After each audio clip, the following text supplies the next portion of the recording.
Hello everyone, and welcome back to another Heartwell dev stream, the live stream series where I continue to develop this adorable Souls-like action RPG with platforming mechanics and branching narrative. And if you enjoy these dev streams, be sure to subscribe to the YouTube channel and boop that bell button to stay notified.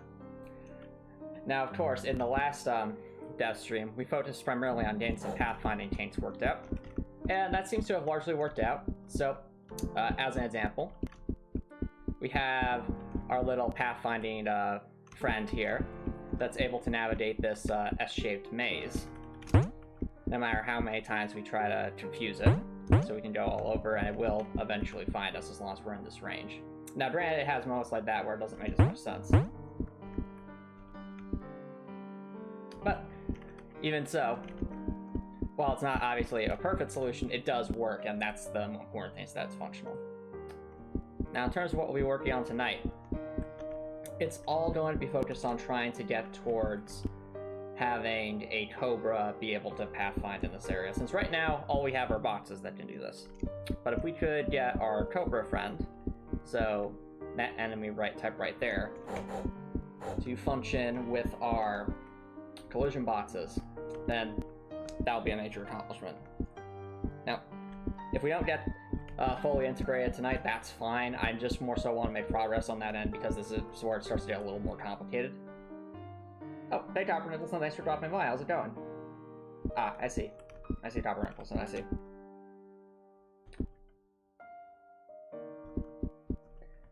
But to that end, something I was thinking about with this is it might actually be a good time to rework how collisions work between Dorothy and other enemy types, because one thing I'm worried about with these collision boxes, and this was a problem when trying to get the multiple Cobras to work before, is trying to tie the collision boxes to move in sequence with the animations you see there. So let's say that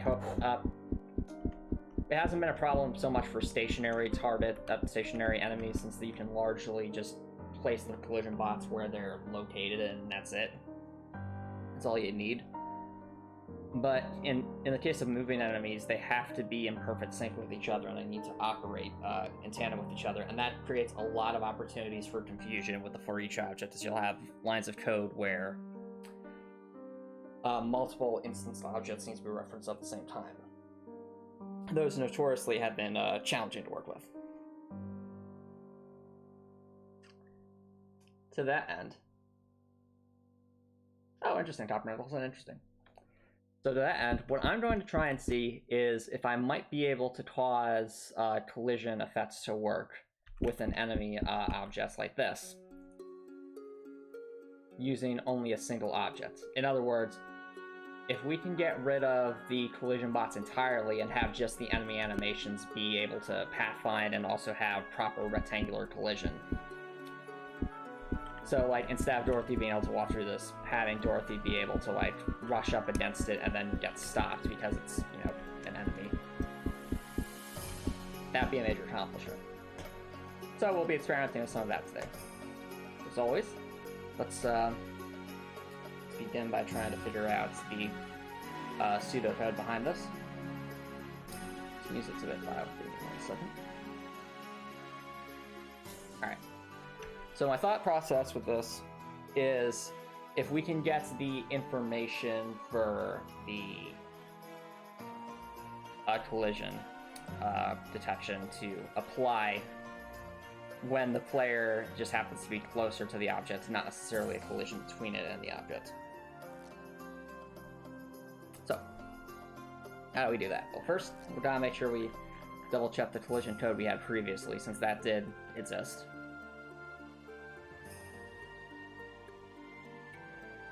Where is it?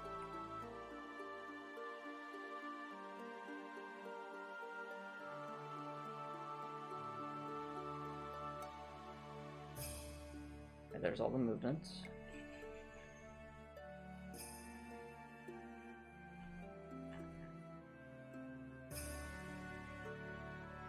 I don't have anything like that, Harper Nicholson. So today, Topper Nicholson, the plan is seeing if we can rework the collision mechanics between the player and a collision bots. And if we can do that, then that's we'll move to try and get the Cobra implemented as a pathfinding enemy type using our modified code.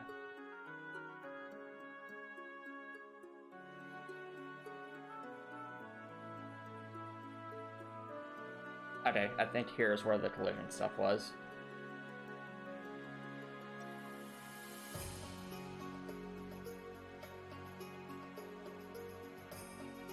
Yeah, so what we did previously is we tied it to Dorothy, which made sense, since that's less strain on the system. And in fact, it didn't even require the for each objects. Or, yeah, I don't think it would have required it in this particular instance. So that would be a good place for us to start.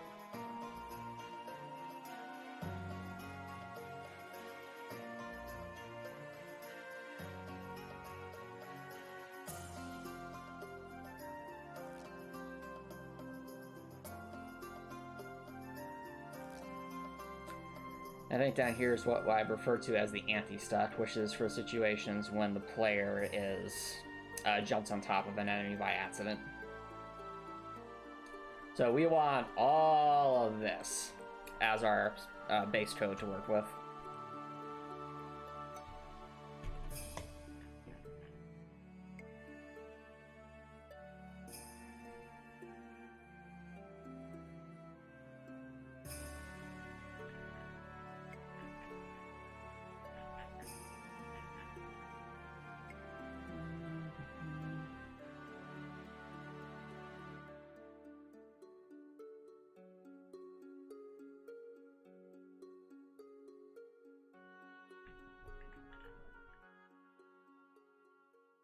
Okay.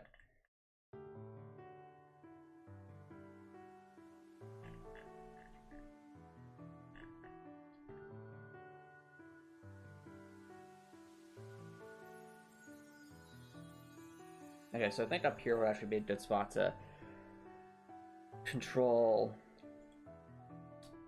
Alright, new group of events. We'll call this node finding player collisions. Since if this does work, we will have to rework how wall collisions work.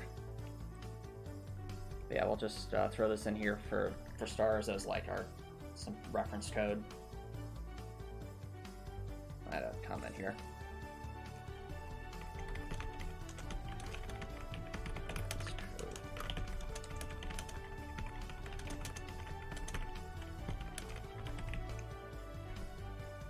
Okay. Hey, Grekor, thanks for dropping by. How's it going? Alright, you're gonna look at it while you study? Sounds good. Best wishes for your studying, Grekor. Alright, so let's pseudocode.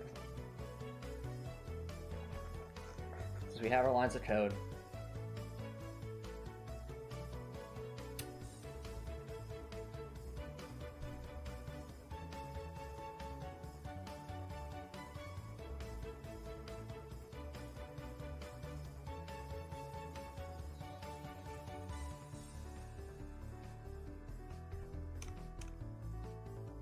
For original collision code, i.e. player walks into enemy location.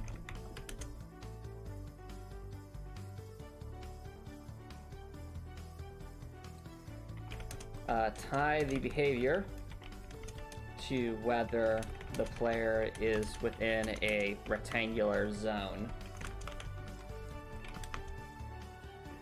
near the particular collision box.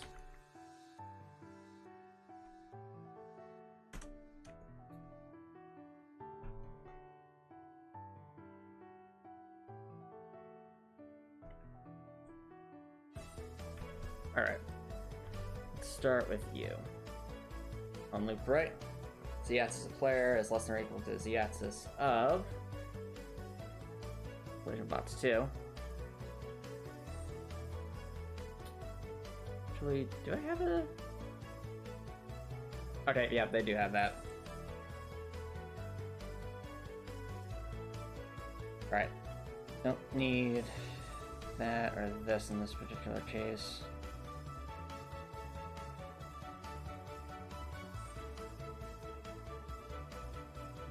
Alright. What we'll see here, chat, is just the control group. So as a control group test, this would see simply whether or not running to the right into one of these things causes... Okay, yep. So as you can see, this is working as intended. The act of running to the right against this thing is causing us to stop, which is technically what we want. But the question becomes, can we get that kind of behavior? And this is probably a better one to test since it's kind of stuck there. Yeah. It's not really pushing Dorothy out, though. I think with the Cobras, it will actually push Dorothy out, but that's a... I think that goes with the anti-stuck.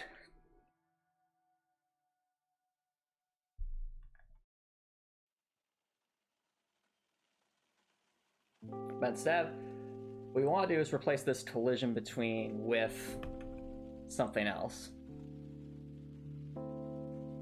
And that something else is being a certain distance from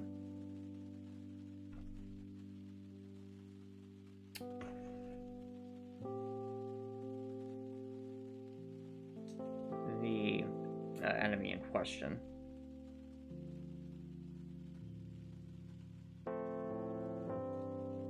And this is kind of, I'm now realizing this is definitely where for each could come into play.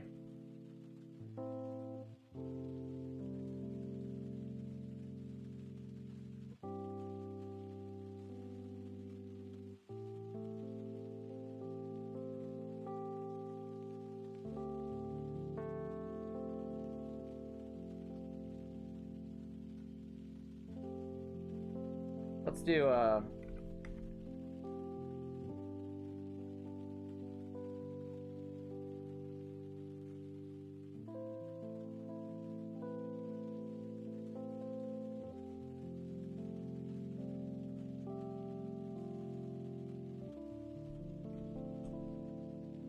know, we should have the player be within like a certain zone.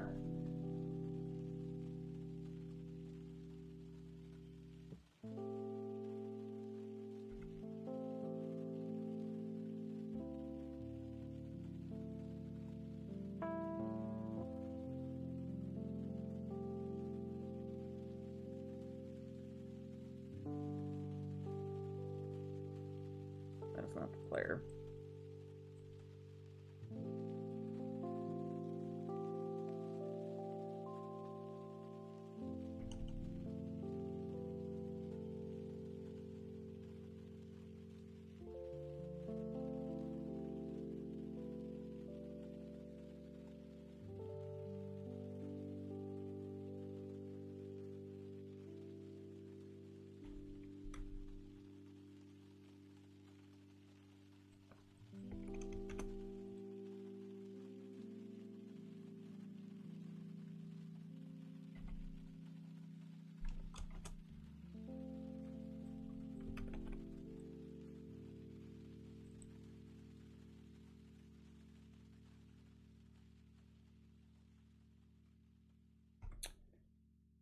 Okay, let's see if that causes it to stop.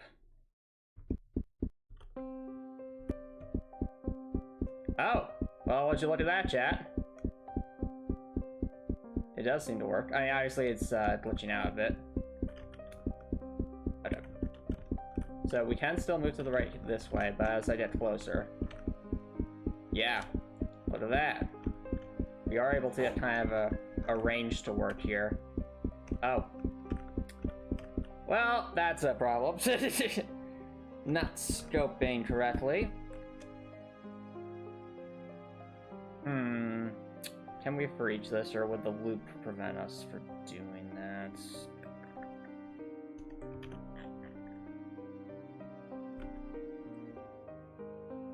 Let's at least attempt and see what happens. Okay, that did not work. Actually broke it further.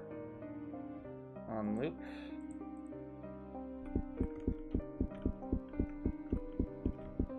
Yeah, so now it's not correctly working.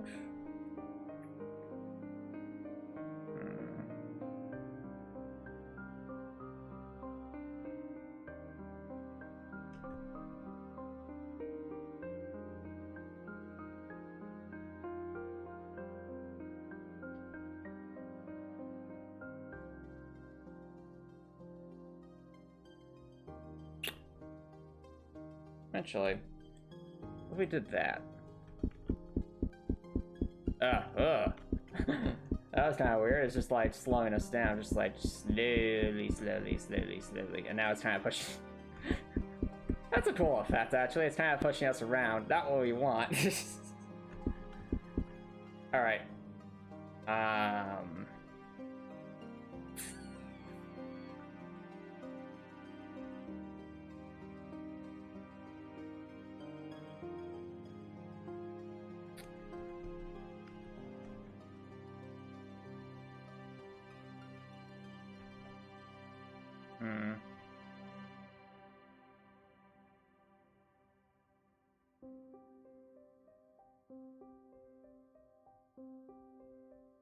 I feel like...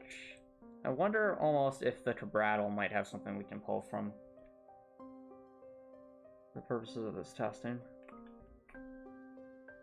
Where's the Cabrattle?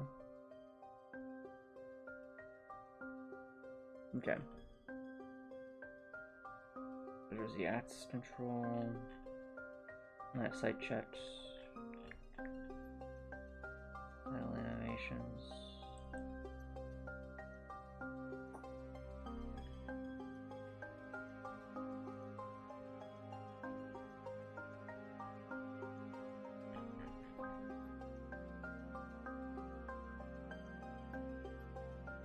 There's definitely a logic to this.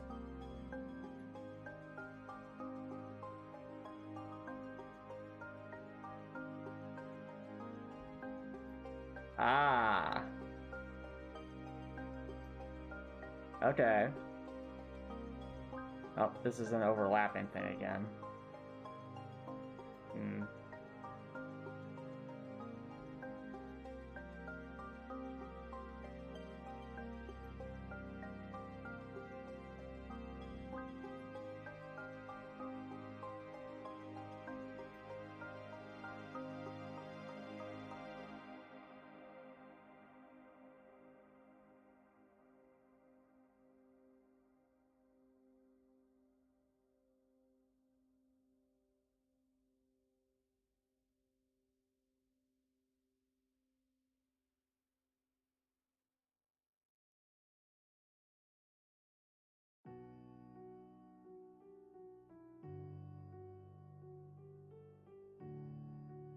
All right.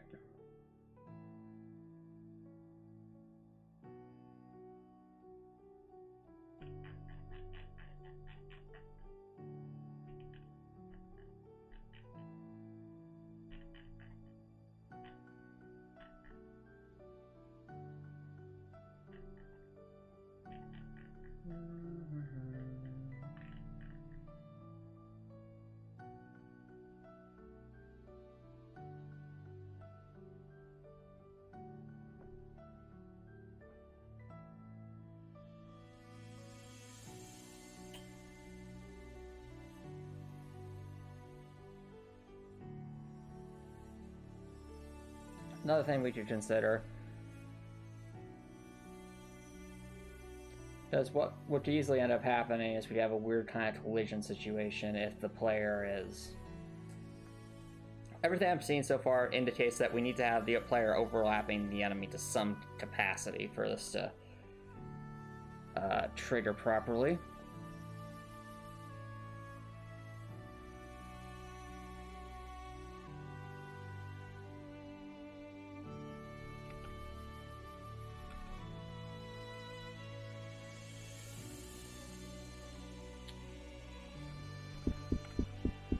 Obviously we stop, but we're already hitting that thing. Well, I'm curious though, can we control this a bit? So let's say it's -5. Like, could we be closer than what we see in the animation? Because that would be a big deal. Alright. So the purpose of this test is...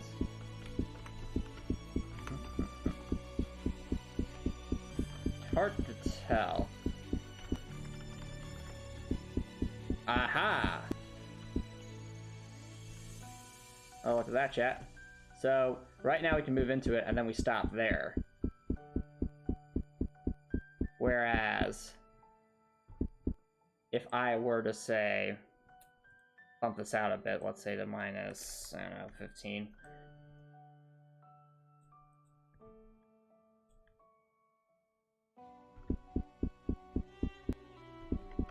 I can't even get remotely close to that. Yeah.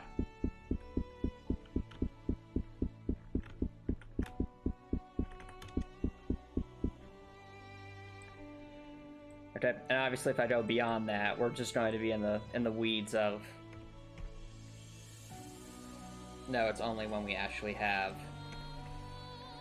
physical contact with the enemy collision box. So in this particular case, still fairly similar. But I want to get like super precise. Well, if we said like -2 or something.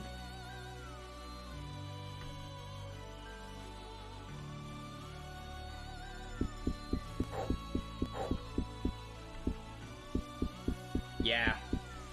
Look at that, chat. Well, it works there. Let's make sure it's working with this one as well. Okay.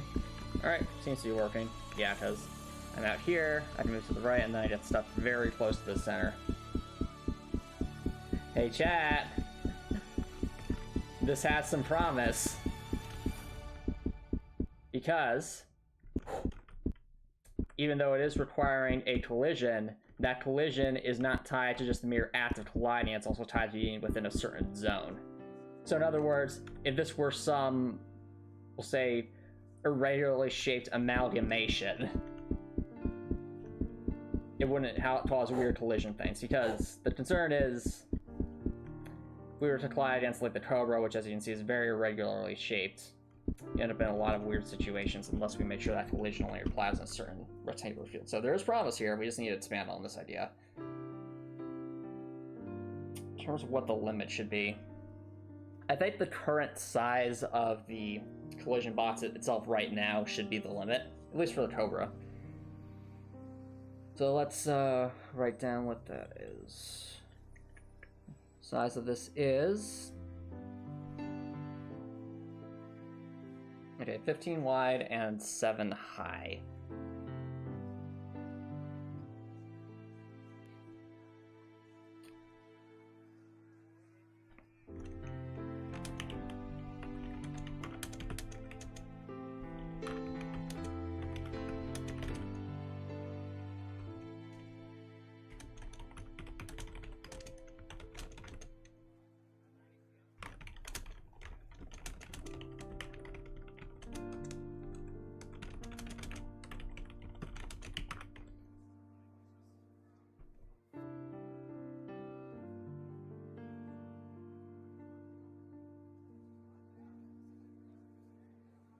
As for the player collision box,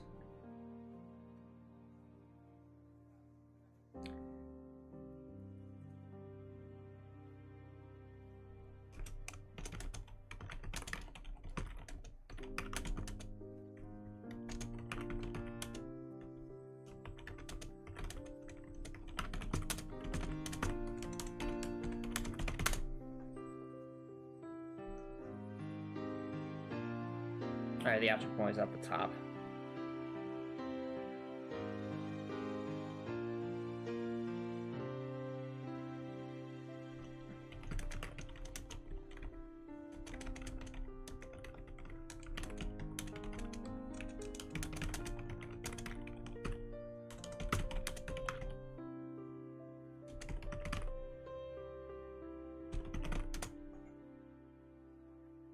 Alright.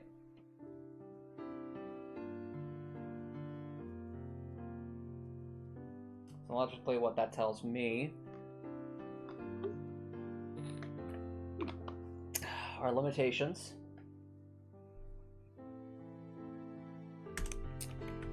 Therefore, the bounds of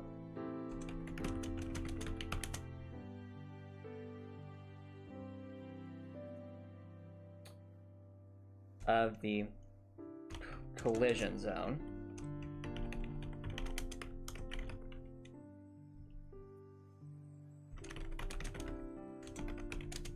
A box should be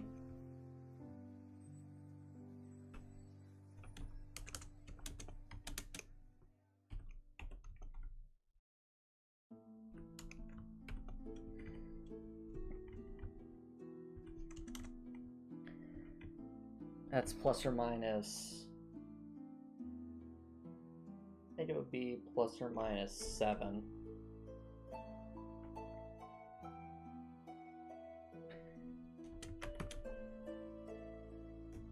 And y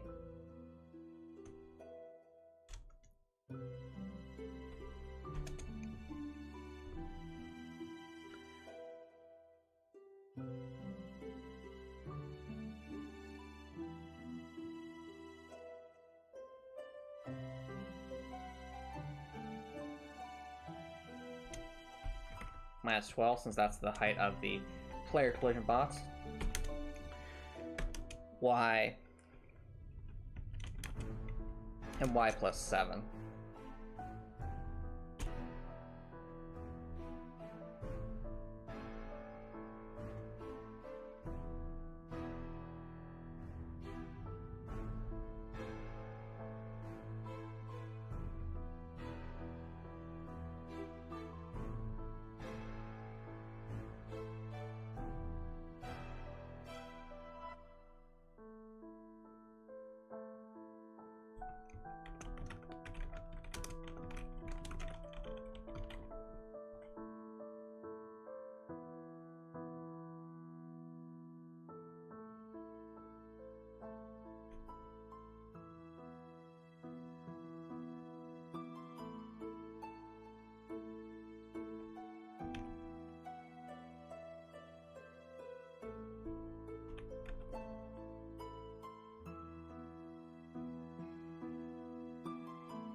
Nope.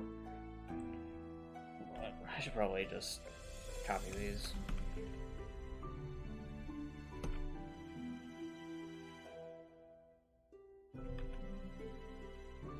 It's a shame I can't multi-select these, but oh well. Actually, wait, maybe I can. I realized something. There's this mode. Oh, no, I can't. That was worth a shot. Okay. But we know that this is x minus 7.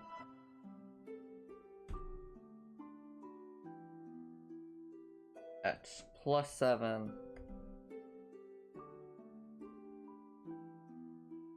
Y plus 12.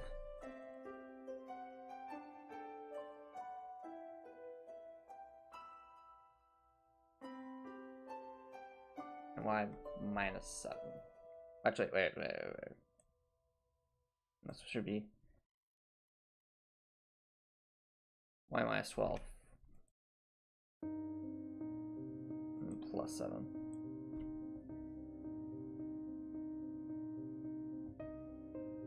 Yeah.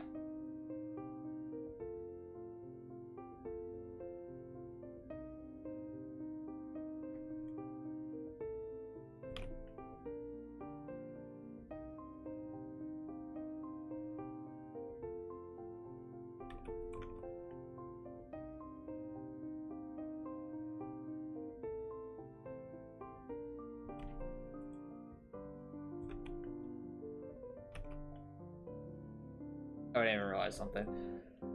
So we do have to test just to make sure. Can we jump over this? Yes, we can. That is extremely important. Anyway.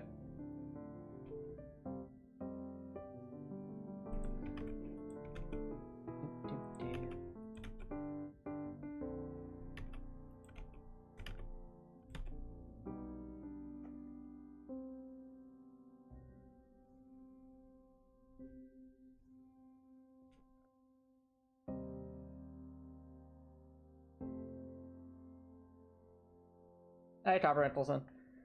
Right now we're just defining the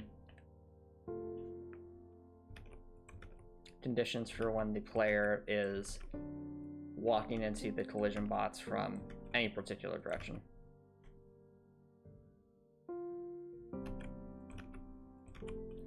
Since this is the first, most basic portion of this code.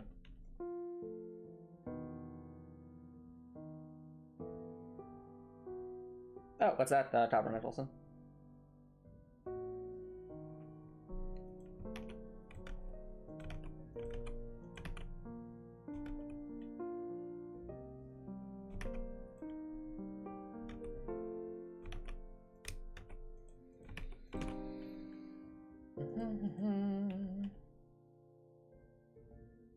Ah, I see.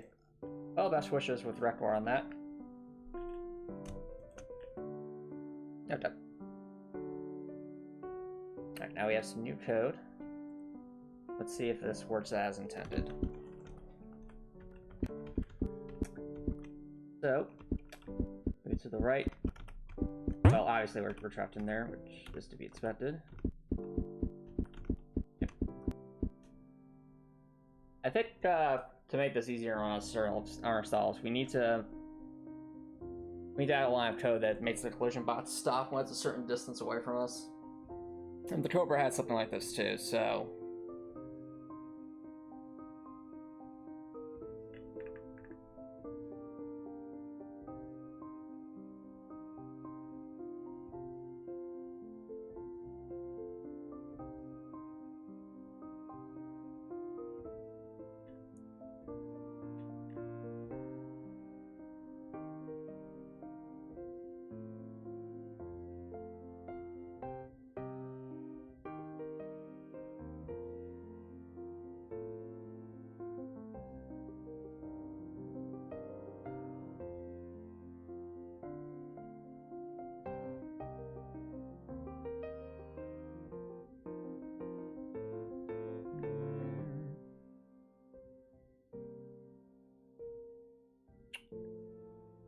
I think this is probably the line, isn't it? No, that's not that.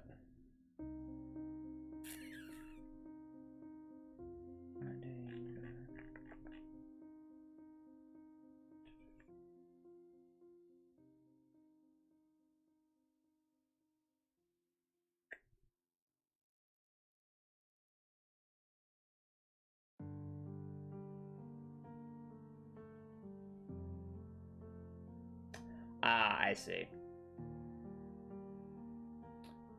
So these were the distances that were used. So x plus or minus 18, y plus 15, y minus 10. Yo, Jake Eagle the Eagle, thanks so much for dropping by, dude. How's it going? It's going pretty, for us it's going pretty well. Right now we're working on a nice little rework. The idea, Jake Eagle the Eagle, is to make it so that we can have the player collide with, we'll say, an enemy object, no matter what shape that enemy object is, and for it to work with object scoping, like with multiple of the same objects. And if we can get that working, then it means I can actually, it'll be a huge efficient optimization, since it'll get rid of the collision bots entirely and allow us to simply use the animations for the enemy itself to still have that collision tied to it. So instead of having an invisible second object that has to act as that collision for an enemy animations, it would be like, yeah, kind of like bots and circuit pliers in Unity. I just saw JT Legal, I'm not as familiar with those, but the way you're describing it, it's probably a similar idea. The idea is to make sure that's, again, only having to use one object to tie to everything is, not only is that better for performance, as it means there'll be less objects on the screen anyway, even if they are invisible.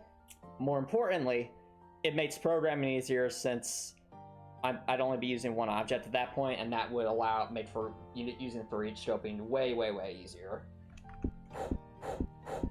So far it is promising. Like, we have been able to get our collisions to work independently, like you see here, even though these are multiple of the same objects.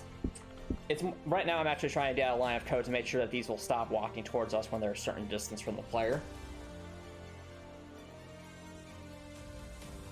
And that's where this comes in, because this is from the old code. Ah, read a message just to give me 1 second, chat. I wrote a musical number dedicated to Class 7 in Cold Steel 2. Here's a preview. Something strange is in the air today, sun is gone, clouds turn gray. You have the power to find the light, Avengers assemble and fight the fight. Save the city, help us win, save us all from the state we're in. Things look dark, but I know this can't be the end. There's a future, and I know that with the strength you bring us, we'll rise again.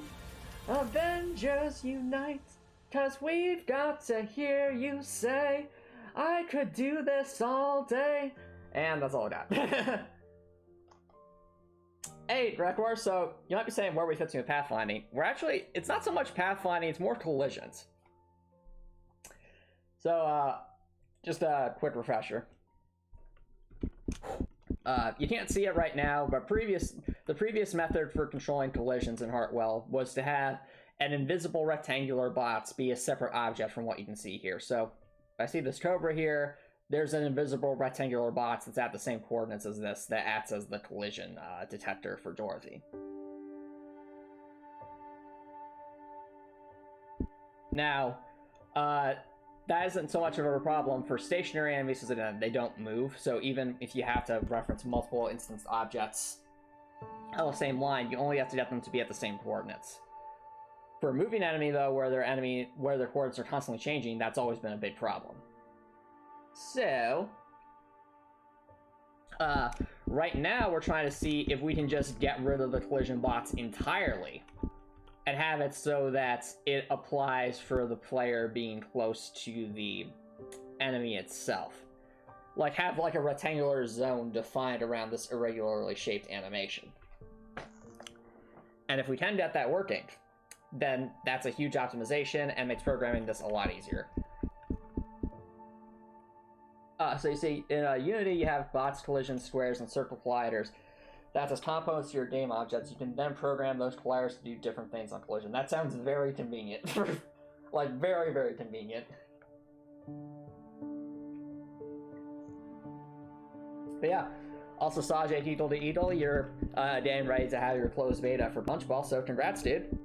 Wish you all the best with continuing work on that.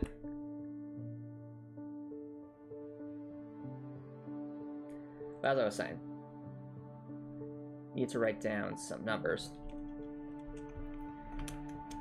The bounds of the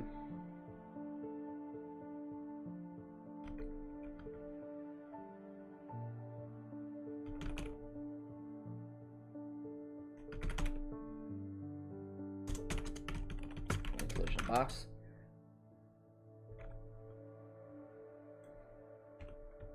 of where the enemy collision box should stop moving.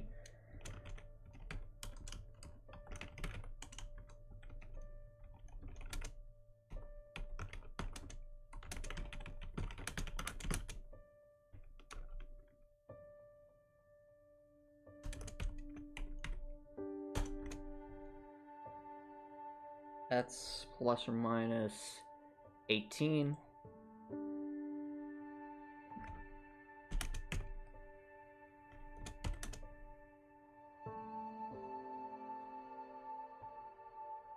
Y plus 15, Y minus 10.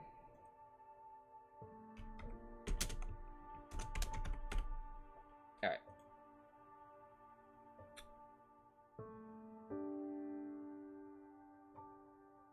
And basically what we do is we do a simple check, X position compared to the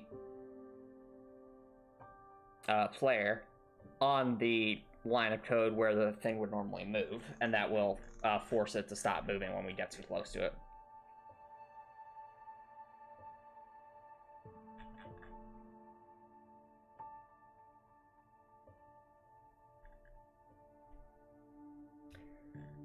In this particular case, what we look for is this.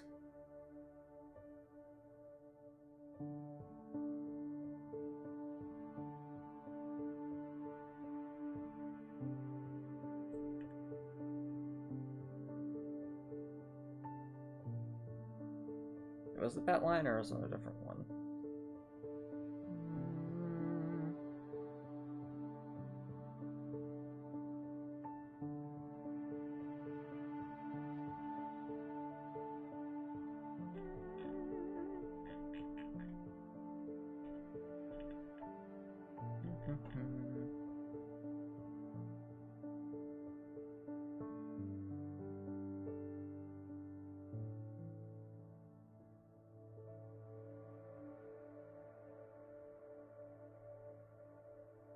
So I make an amazing Captain America. Perhaps Captain Nicholson, perhaps.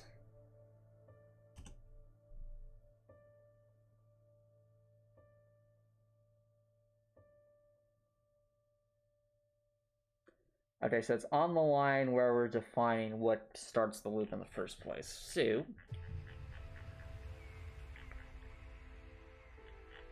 probably don't be towards the top. That's the stop loop line.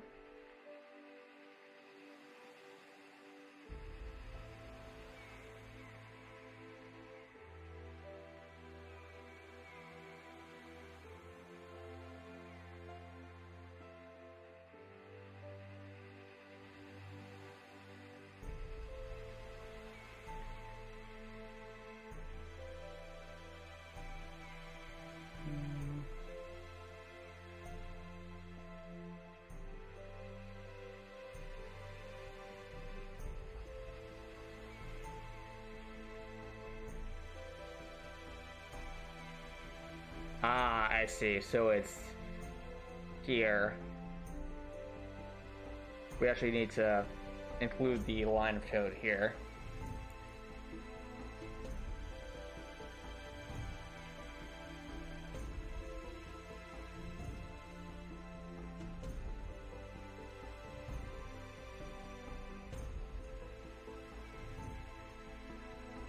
-18.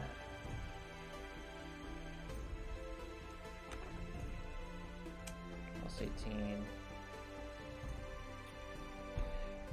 -10 +15.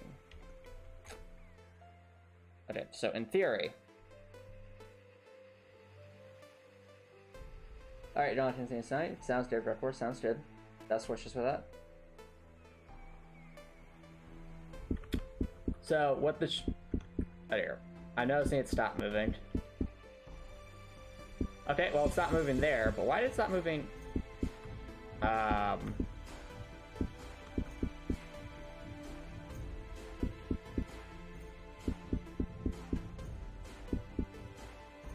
What is it doing?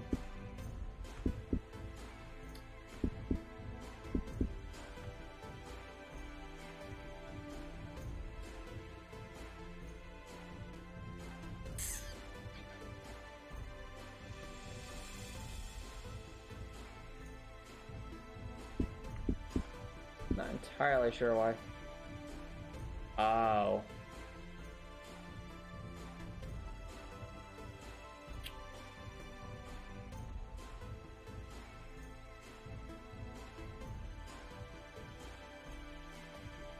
So this is actually affecting both the things. That's why I'm so confused by this, because I'm like, why isn't it going up there? No, it's doing what I'm telling it to do, but that's not what.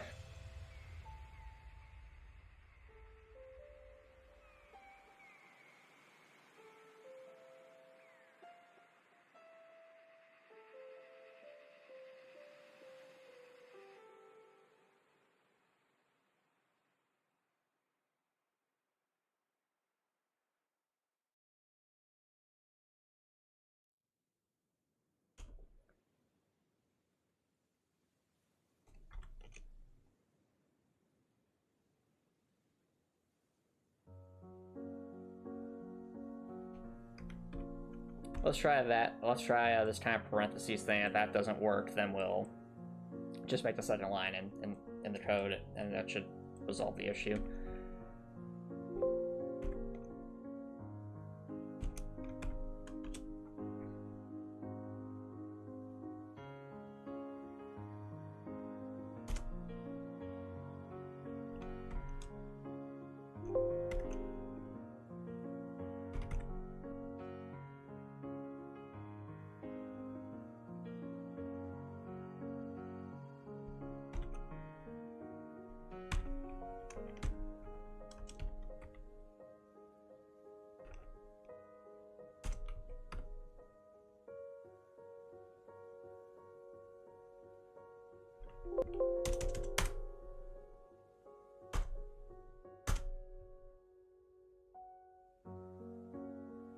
Alright, let's see if it works.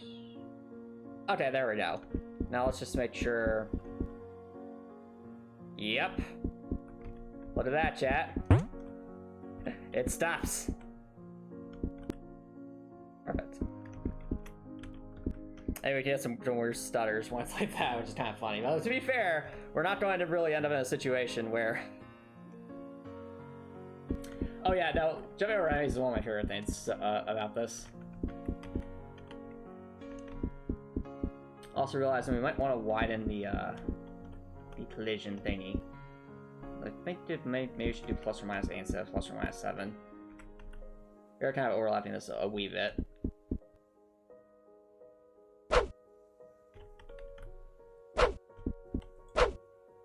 Actually, how close did we get to the Cobra? I wonder. Let's go fight a rattlesnake real quick. No, we're... I think up and down we're good. Left and right we're getting a bit too close. Yeah. Ow.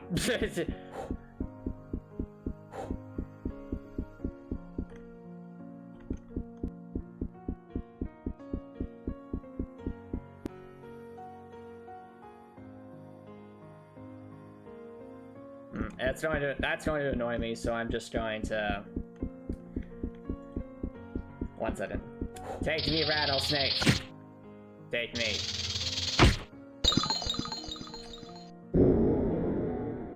Anyway. Now we'll be able to just... grab that book and we'll be on our way.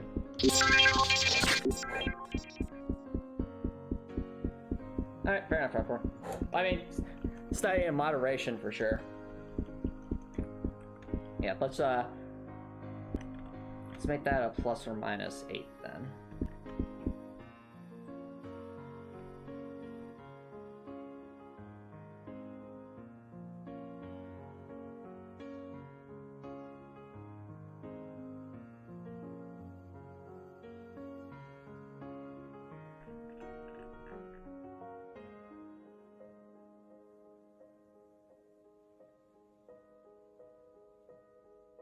Eight.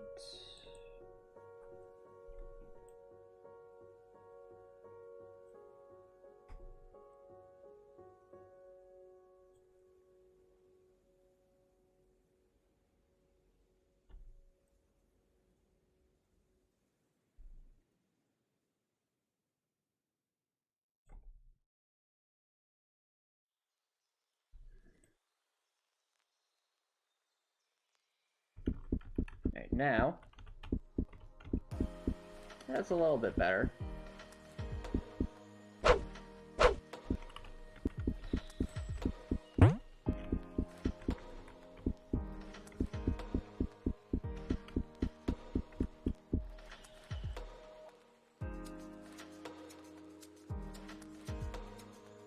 Let's make you visible just so we can see it. Yeah, so that's Dorothy's collision box. Oh yeah, no, we get pretty close before it kicks in. Like, up top, that works fine. Down below, that works fine. Maybe it was ±15. Actually, yeah, let's...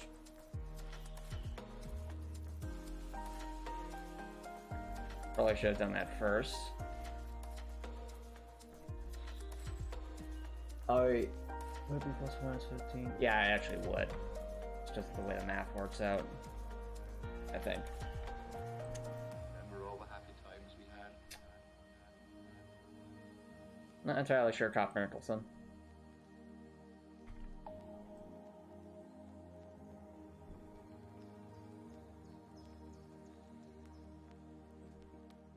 Very much alike.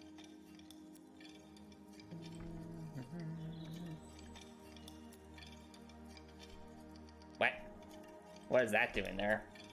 Yeah.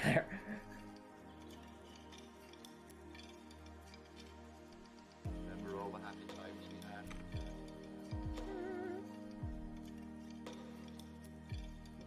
Okay.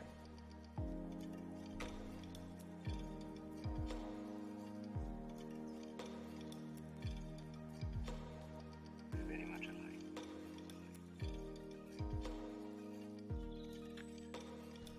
And now... Hey, that looks better. Alright. Yep. Yep, okay, that was it. Look at that, chat. We have the collision we want. Alrighty. All, mind you, this could be irregularly shaped and this would still work.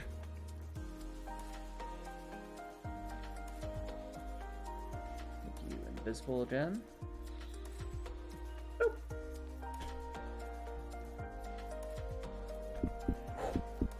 Perfect. Let's make...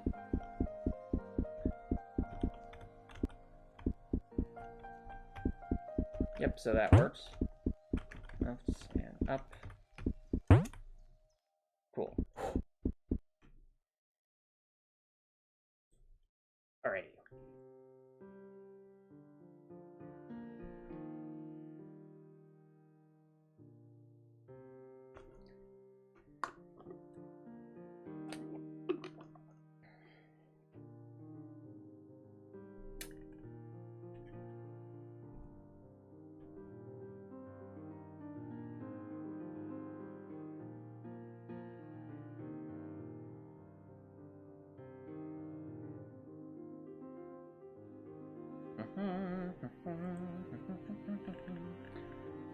Alright, we should definitely document how this works before we continue.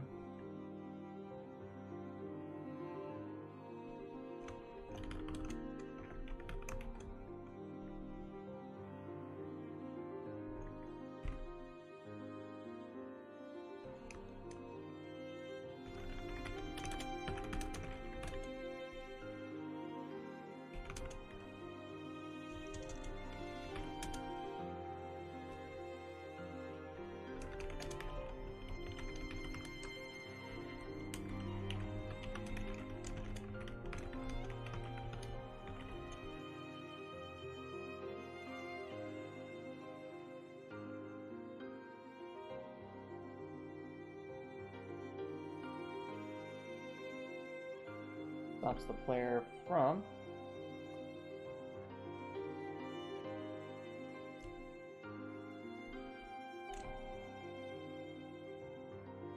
allows the player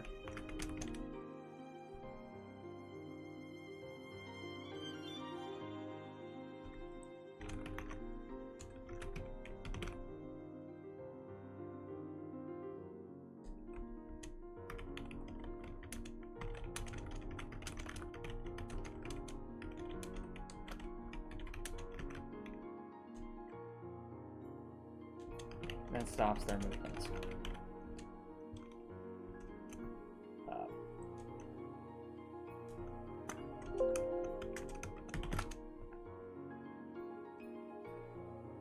This zone only triggers when the player collision box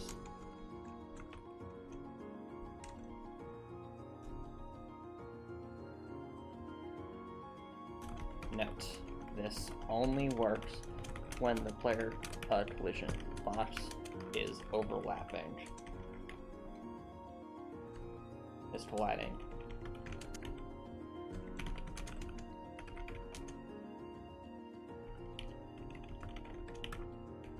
So defining a zone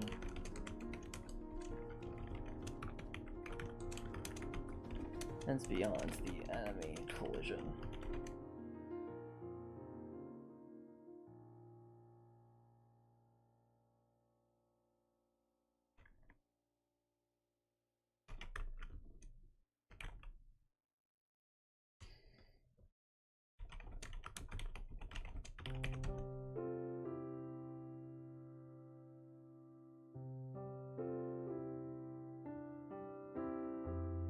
I see, Raptor. Basically, we're calling stuff. That's dead.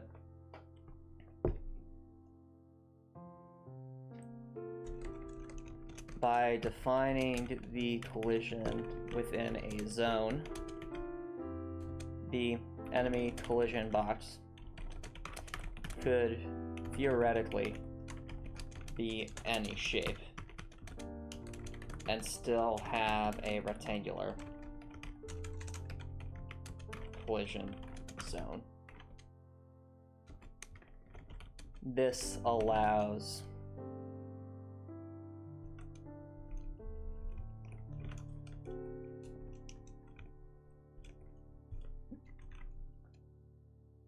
for only the enemy.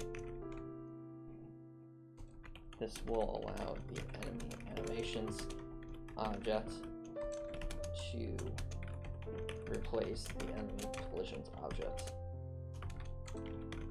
entirely while maintaining collision functionality.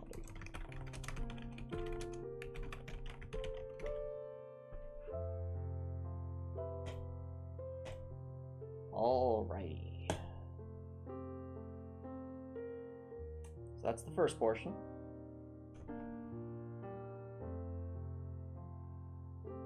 Delete that. That's the order of business since we have WE collision 5 basically all wrapped up.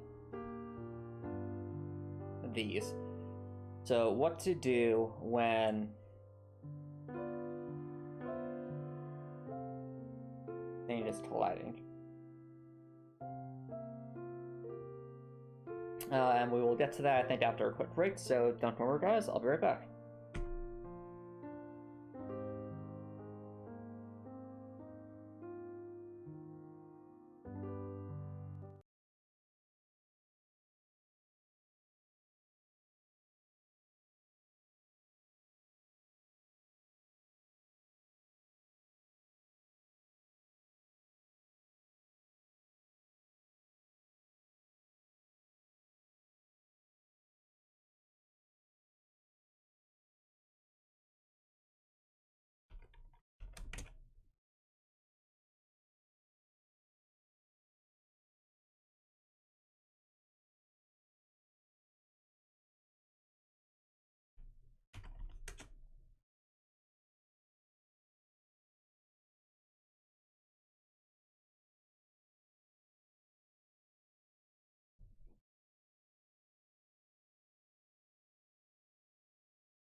Alright, chat. Welcome back, everybody.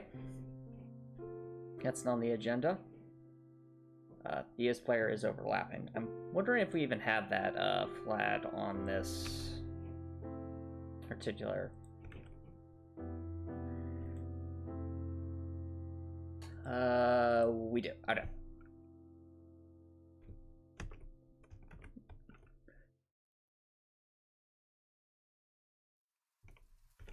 So I'd be asking, why is that important? Well, VS player is overlapping that condition.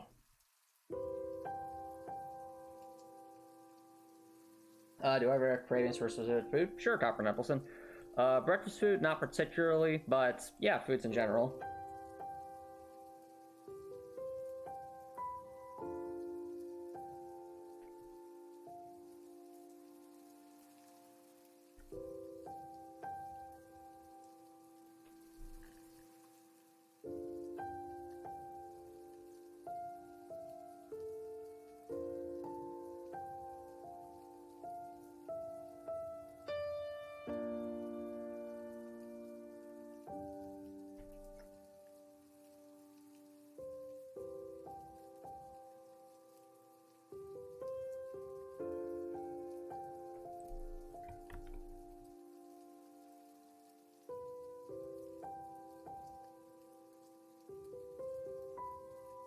I'm not very interested in eggs, Copper Nicholson, but to each their own.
Oh no, listen, the exploit in Trails of Cold Steel, you'll see right now, that's in a video game, silly.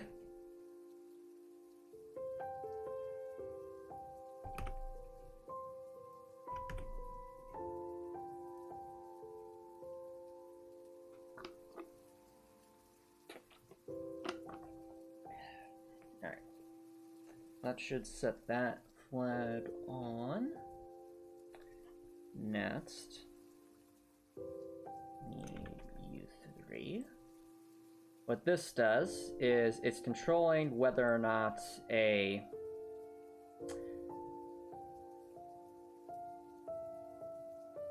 what does that line even do? Does this line literally do nothing? Hold on. Alright, that line literally does nothing. Good to know.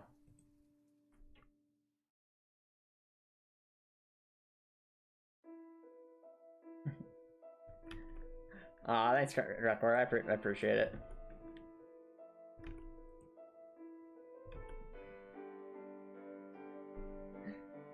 Copper Nicholson, I am not good at playing Trails of Cold Steel. I just had to learn a lot.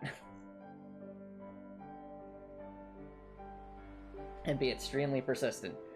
Especially with that final boss, as you all remember how much RNG was involved with that.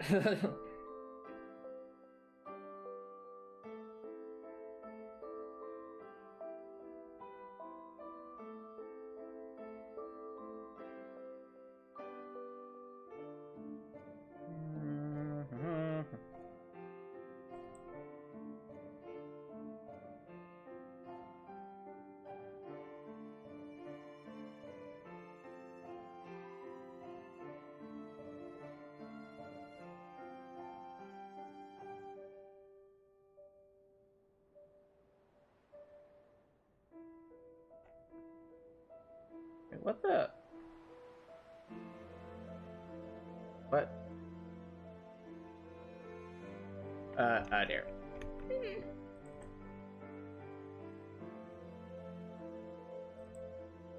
I was puzzled there for a second. Okay, that makes more sense. And you. Not WE1 down. We need actually.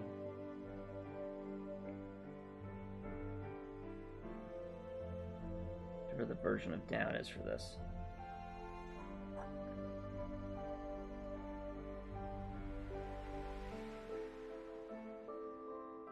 It's NF1 down.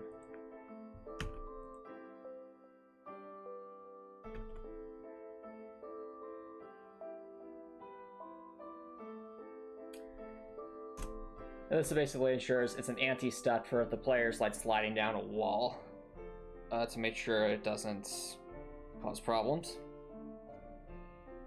And we can easily test for this by putting some walls near where these are. By the way, I do need to test a couple of things. Oh, where's the grid?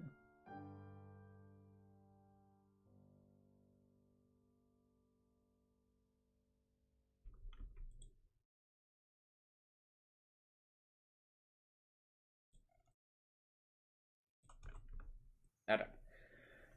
That should give us some wiggle room. Okay, good. So that works as intended. Oh no, they're trapping us. Yeah. It also doesn't make sense in a real-time combat system, but turn-based it was kind of weird. Now, Grekor, if I'm being honest, that's the area of concern I have the most for a Trails of Cold Steel 2 challenge run is those robot duels, because I guarantee they're going to have more of those in Trails of Cold Steel 2, because they wouldn't introduce that unless they intended to do more with it. So I'm hoping that in Trails of Cold Steel 2 it's more fleshed out and there's more strategy involved with it and like tactics and things like that, because if it's just a copy pasta of what we saw at the end of Trails of Cold Steel 1, it's going to be rough. Like, really, really rough. Because that will just become RNG shenanigans every single time that pops up. So I'm hoping they expand upon it to the point where there's actually something I can do to, you know, address any needs that arise. Alright. At least we have the stock working correctly, though. So let's,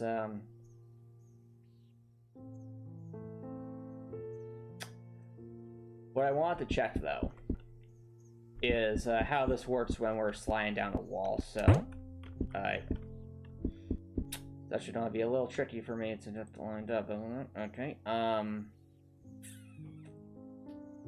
Okay, well, technically, our friend here can't actually could just walk straight through that.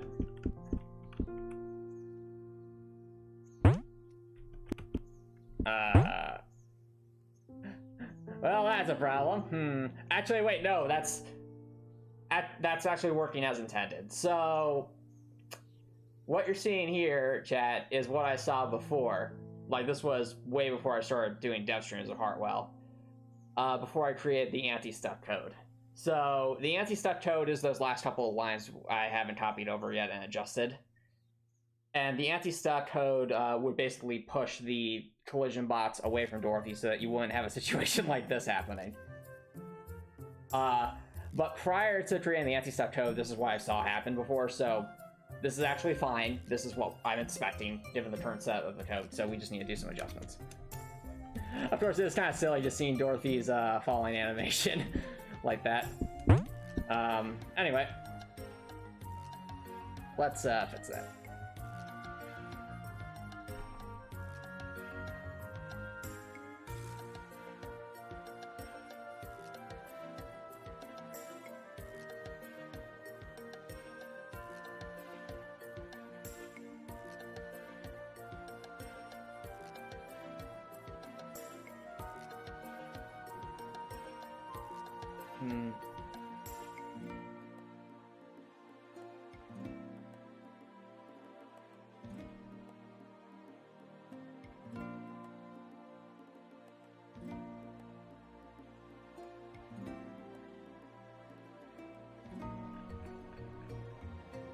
Of course, I do wonder if maybe if increasing this to, like, say, 24 would make a difference. Probably not, but we'll see.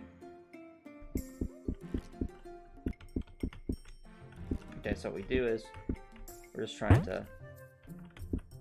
No. Alright, no, we need the anti-stuck code. That's the issue here.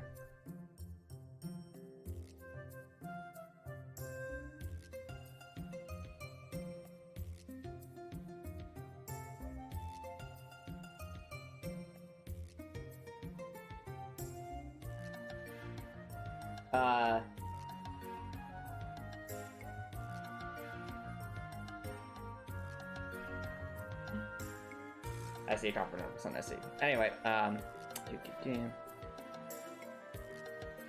all this does is set whether the player's overlapping on or off.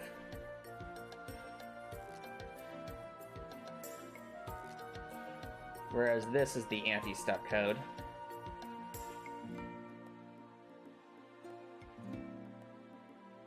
So the anti-stuck code basically pushes the player bots and the collision bot, enemy collision bots apart.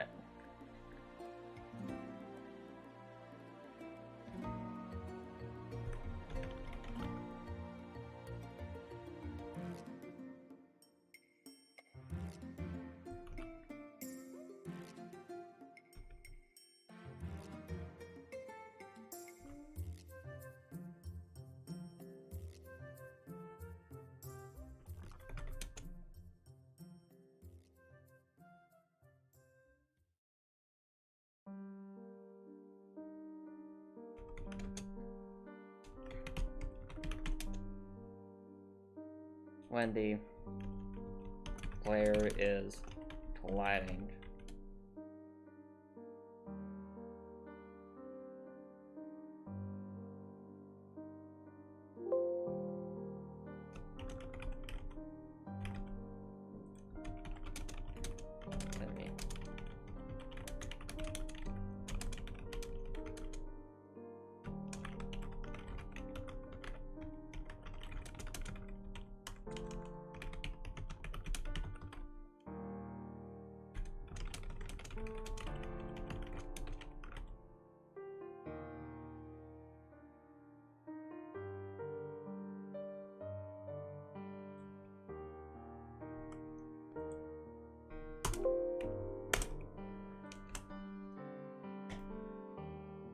Okay.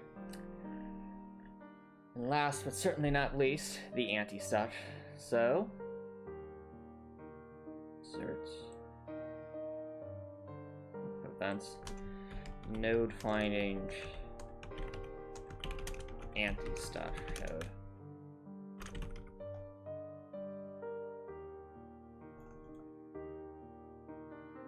And the purpose of anti-stuck is just so that, you know, situation where player falls or jumps into an area where an enemy collision exists, it's supposed to push the player and the enemy collision bots apart so they can continue moving without having, you know, the silly shenanigans we saw earlier occur.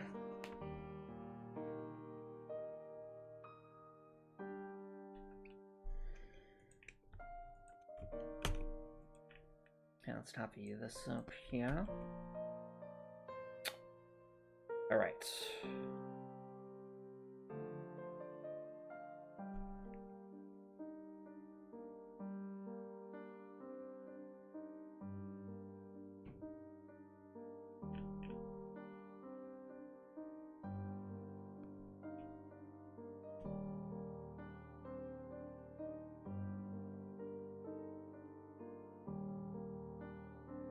Oh, this is where this comes into play. I see.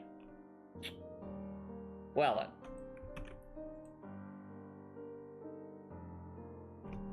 We aren't quite playing with respawn mechanics yet.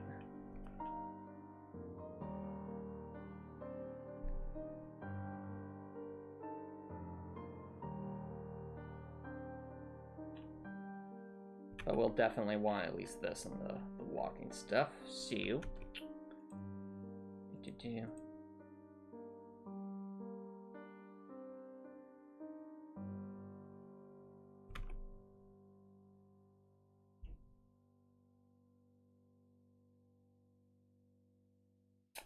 So why do I have an early bedtime? A couple of reasons covered in episode 1, the importance of routine to maintain a healthy body and a healthy mind. 2, so that I can get enough sleep to be able to perform at my best. I find that if I'm not consistently getting anywhere around 8 to 9 hours of sleep, I'm not performing at my peak. I'll be tired, and that'll just make everything, you know, harder. So by going to bed at the times that I do go to bed, it gives me enough time to get that 8 to 9 hours of sleep. That's why, Copper Nicholson.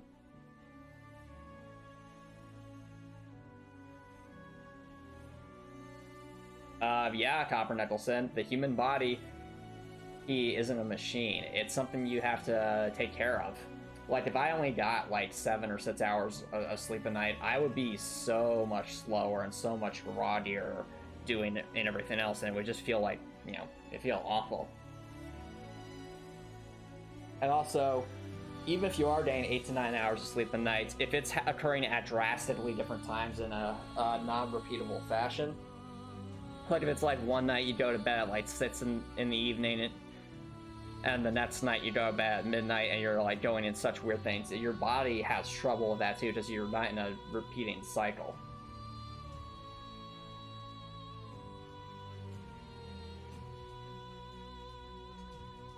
Well, Copper Nicholson, if your intent is to wake up at the same time every day, that means you should probably be going to bed around the same time every day as well to maintain that routine. Because if you're always waking up at the same time, even if you're getting less sleep on a particular night, that's bad. Now, sometimes you have to wake up early because, you know, you might have a commitment that you need to take care of, i.e. going to work or other things like that. But in instances where that's not the case, let's say it's a weekend and you don't have something necessary, but you're feeling like you want to wake up at a particular time, make sure you're getting enough sleep. Sleep is important.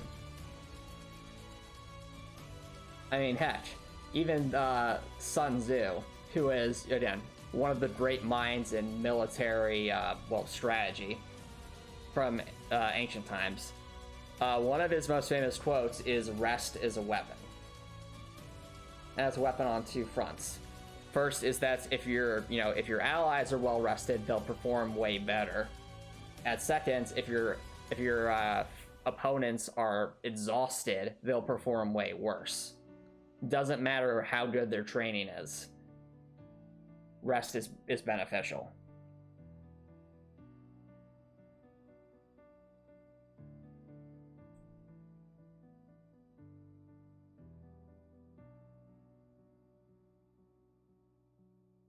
Hey, listen to your body, Copper Nicholson.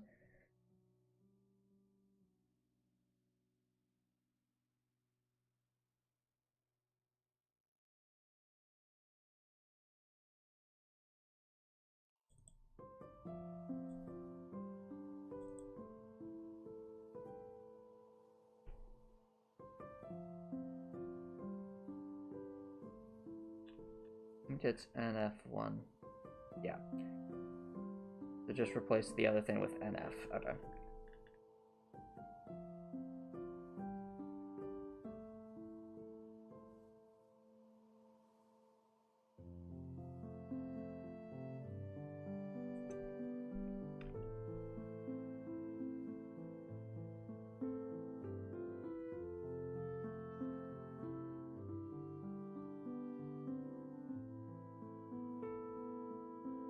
Well, tough, Copper Nicholson. What I would tell you is take that with a grain of salt. If you're listening to your body, but someone's yelling at you for it, why should you care? like if I had a roommate in I'm saying if I had a roommate in college that would yell at me for, you know, always waking up early or things like that. Well, first I try to understand where they're coming from, why they're doing that, why they're angry at me waking up early. And if it's just the fact that I'm waking up early, they're like, you should wake up at 9 instead, because that's what normal people do or something like that. I'd say, dude, I honestly don't care. Like, I'm gonna wake up when I'm gonna wake up.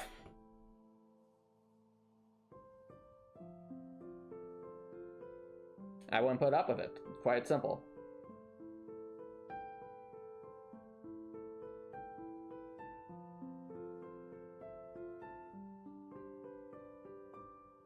Well, I tell them to take a hike, Rector. Well, consider this, Copper Nicholson. If you don't take care of your body, you're less able to perform at doing anything, and that includes your job search. So in other words, if you don't take care of your body, you're less able to search for a job to get you out of that situation in the first place. It's pretty simple logic, dude.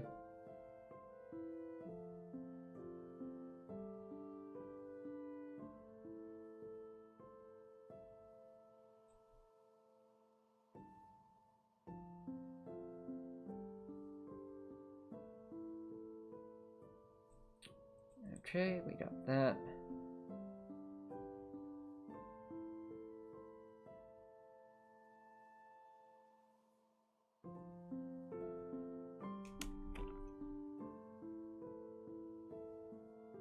Well, let me put it this way, Copper Nicholson. I'm a pretty... My demeanor tends to come off as pretty relaxed and focused and disciplined. If anyone hears me swearing, there's a good chance that something is very wrong, either with the circumstances or how I'm feeling. It's kind of like how in anime, like if you see an anime, if like you have like a character who's very we'll say morally upstanding, and then you see them kind of snap if something under an extreme circumstances, like that kind of thing, like they go ultra instinct or something like that, you know you've done messed up. It would be like I'm trying to think of a good example of this from games we've played.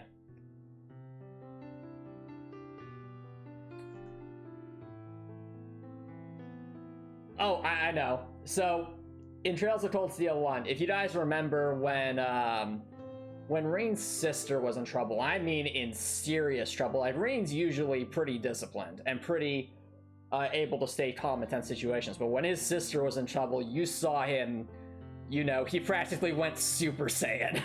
It's like that sort of thing.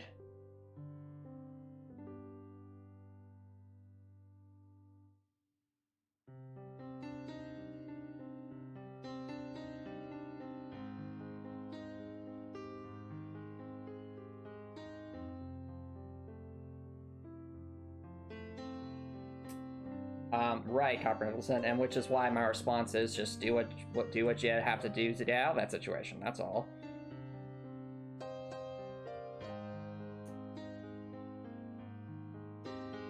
I mean, heck, if you could even arrange to stay in other places.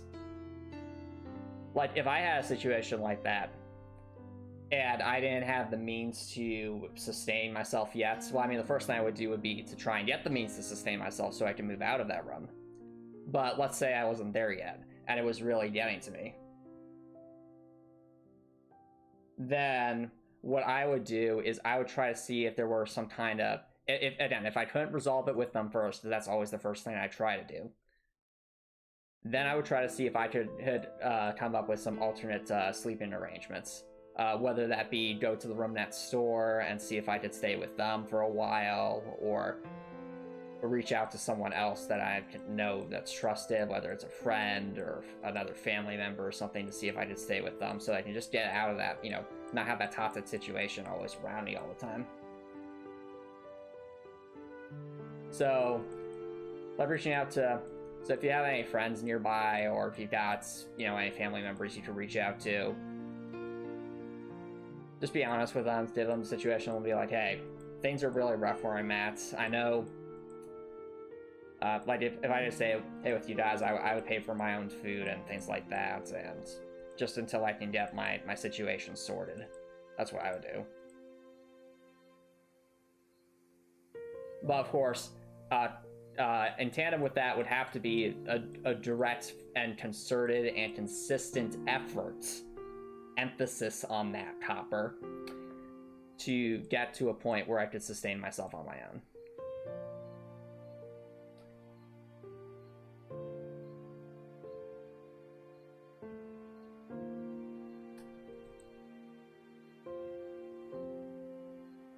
Anywho, let's see. Okay, so we need that to change.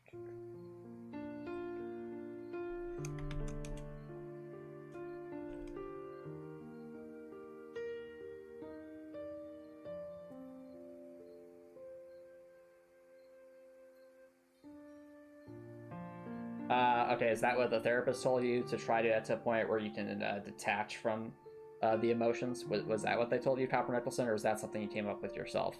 I'm just curious.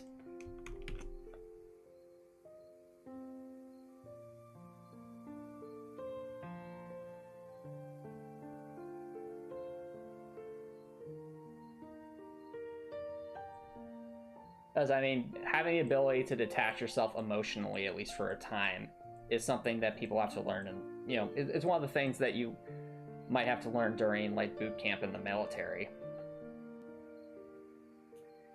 Since you have to be able to think clearly in a high-stress situation.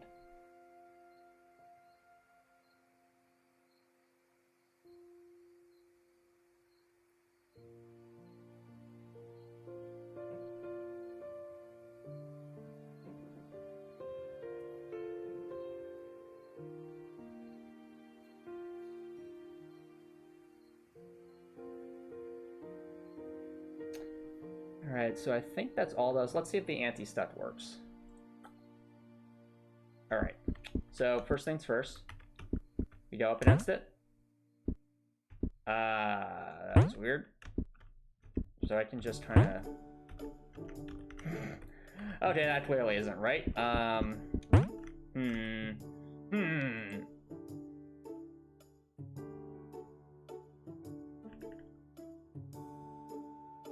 Okay. Clearly something isn't right here.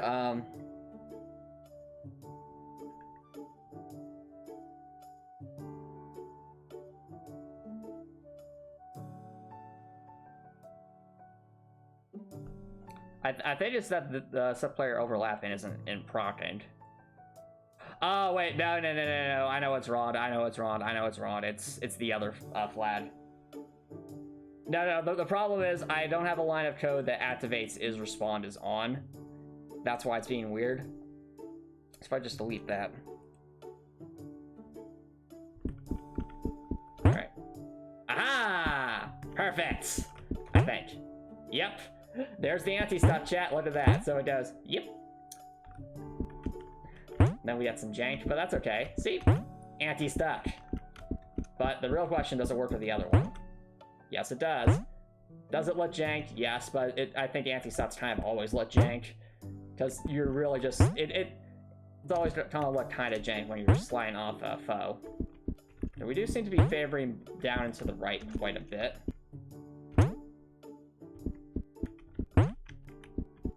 I do wonder if, like against... Okay, so that one works correctly.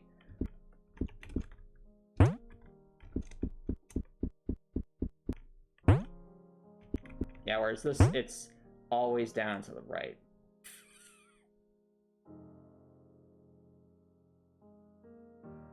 Those are the first loops.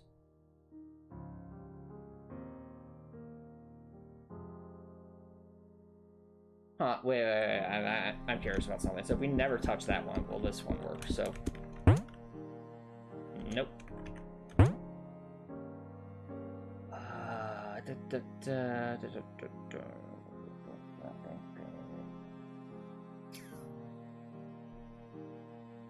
Oh, the thing is, this isn't necessarily bad.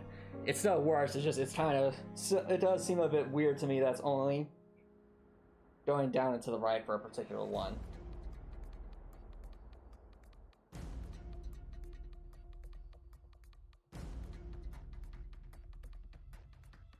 No, that's not what I mean, Copper Nicholson. I'm not talking about the self-medication part. I'm talking about just the detachment part.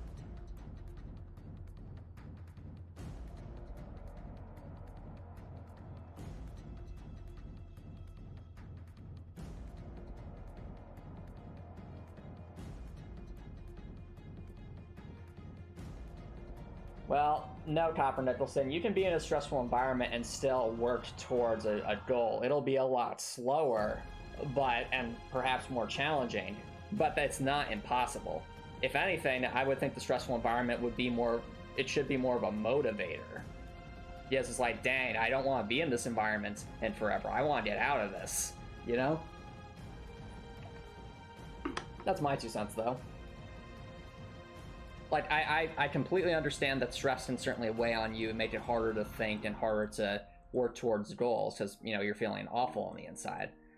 But at the same time, why not have that be a motivator? I believe so, Copper Nicholson. And again, my advice still remains the same. Or my perspective on it still remains the same, dude.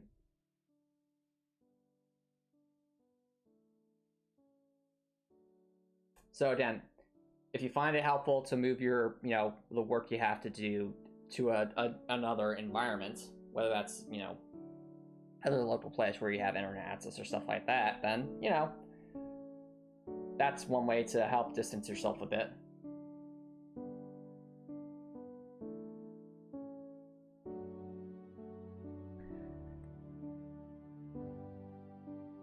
I'm wondering then,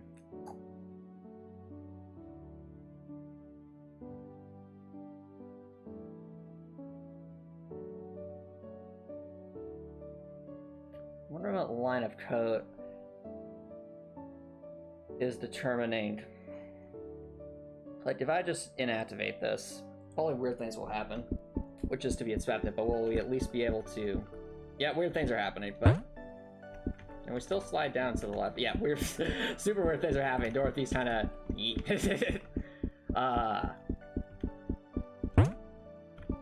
yep, obviously we don't want that.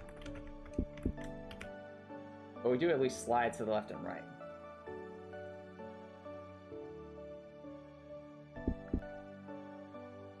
No, that's not what I'm saying, Copper Nicholson. I'm not saying you should be expecting a negative thing to motivate you to do something. I'm saying if you're going to be subject to a negative thing anyway, the logical thing is to want to get away from the negative thing, whatever that is, or to resolve the negative thing.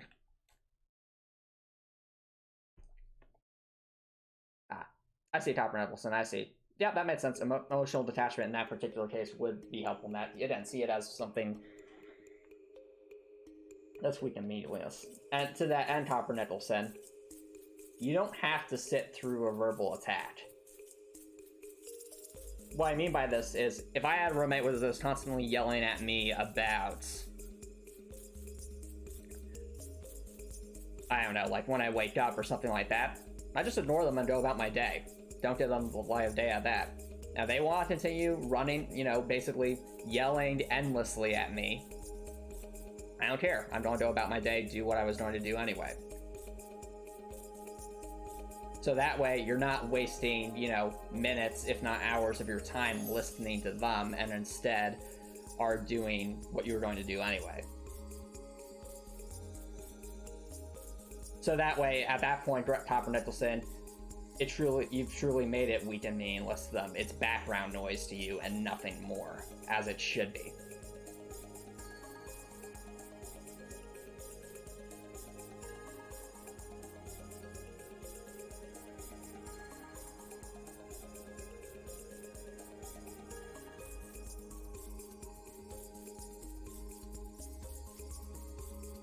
I'm not sure what you mean by that, Copper Nicholson. I'm confused.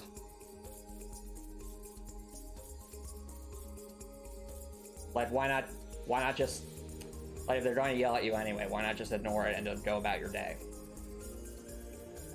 So that like, if you have to do the dishes, it's for example, and they just want to yell at you, you can tell them to stop. If you don't listen, just go about their day as though it doesn't exist. Or that's background noise.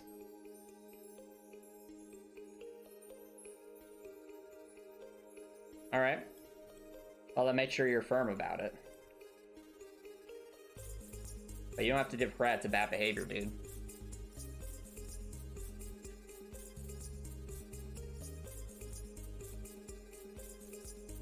So at the end of the day, even if you get to a point where you can truly detach yourself from it, if it's still wasting an hour or two of your time, use that hour to actually do something valuable for yourself. Alright, now what I think is going on is, I'm wondering... Okay, its overlapping has to be activating. I'm curious, though, why it does seem to favor the other ones. I'm guessing, like, if I were to flip these over, if I would slide to the bottom left. So, on our original one, obviously works fine. On this one... No, it's still favoring the bottom right. Interesting. Even though I did change the order of the lines here. Curious. Alright. Oh, I think I know what's happening. So we are to the right of the other one. The other one is dictating the direction here.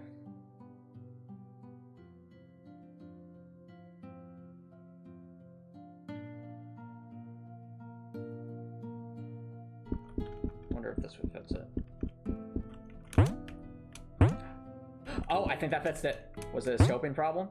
I think it was just a scoping problem. Yeah. Yeah, it was just a scoping problem. Okay, bug fixed. Okay, fair enough, Copper Nicholson, fair enough.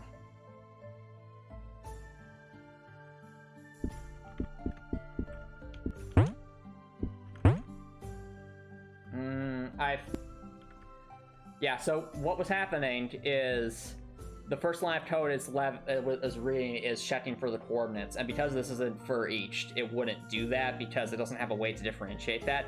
But with this, on the other hand, because the flag is up front, then it can check for that, since this would only be a handful of flags in this case, since obviously the player's not overlapping any other objects but that one. And then it's like, okay, now that I know that this object has that flag on, is the coordinate system working properly? Well, again, that's kind of where I'm a bit confused, Copper Nicholson, because I feel like it would be I feel like it ought to be a motivator.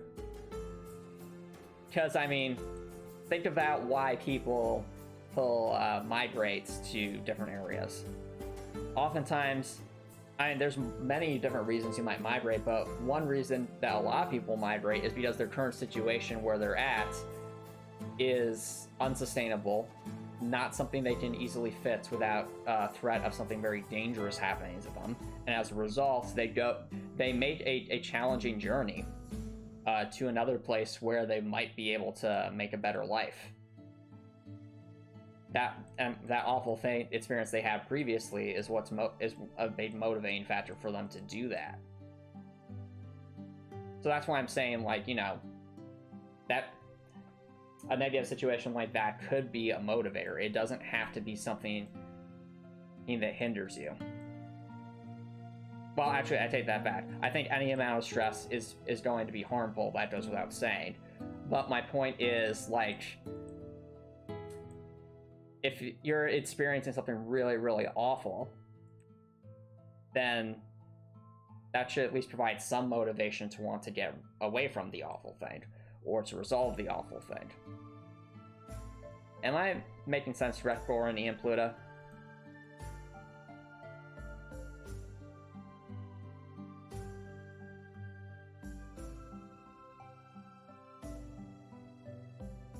Okay. And to each their own. As I kind of also just kind of lines up with just how I view things. No problem, no problem. But yeah, I think we actually have the code working for this. There is one other aspect to this that we need to get right, though. So getting all this anti-stuck stuff working is an important step. But it's only one side of the coin. The other side of the coin is making sure that we can do something similar for this thing colliding with walls.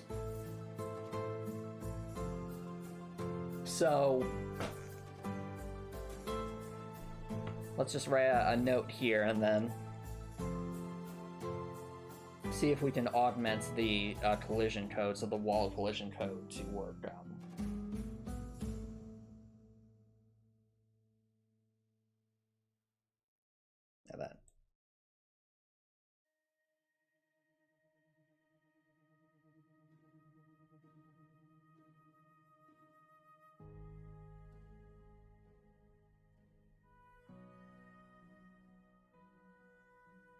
I don't follow Copper Nettleson. Like, I can understand if, you know, thinking about how one's current situation is painful to think about. That made sense. But even if it's painful to think about, that could still be, you know, it depends on your outlook, of course. Not everyone's going to see that as a motivator to do something else. But it could be.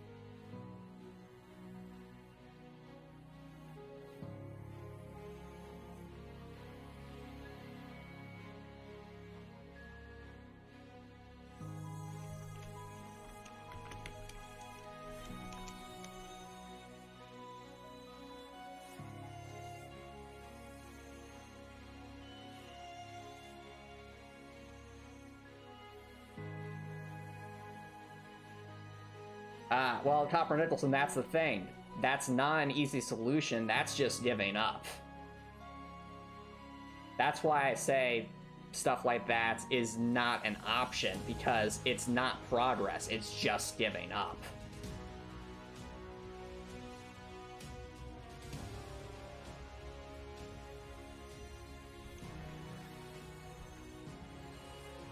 Exactly, so the best way to move forward, calm down, de-stress, and focus on what you need to take care of. That makes perfect sense.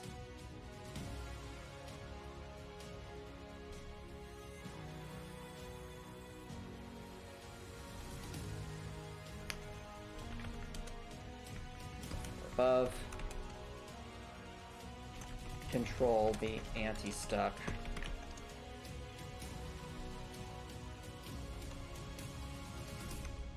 Activates anti-stuck measures to push the player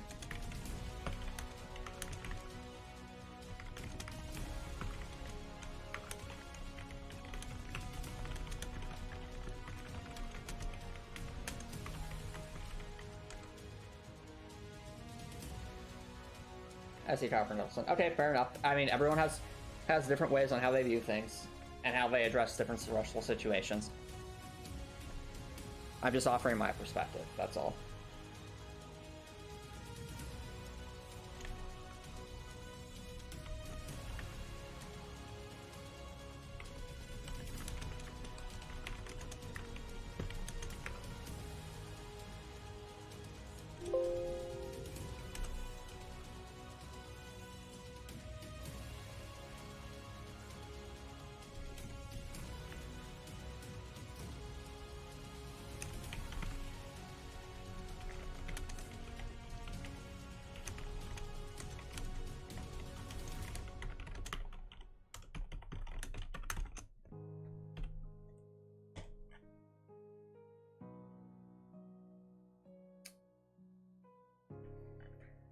All right, we have our collision rework there. For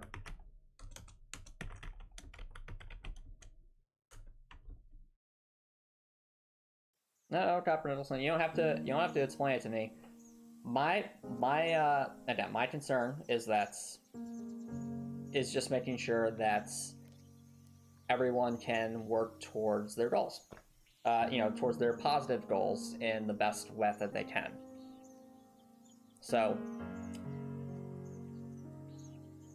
if you have a process that's helping you stay focused on your job search, and you're working with your counselor on it, and you have something that's working for you, allowing you to make progress, then at a rate that you're capable of sustaining, then okay.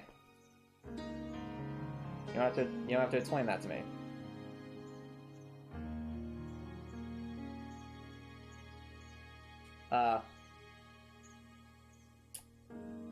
But on the other hand, if you're finding yourself just constantly being in a situation where you do nothing every week, that's when I would start having questions about your approach.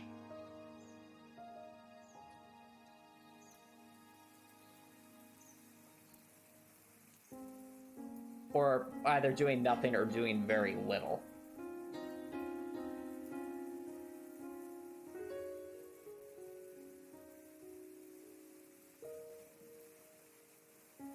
I'd wait to hear from them, Copper Nipples, and that is stuff you do not want to mess with.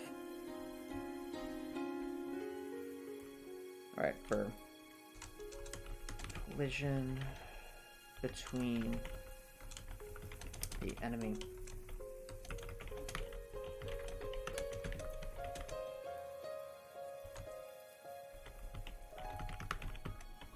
Try to see.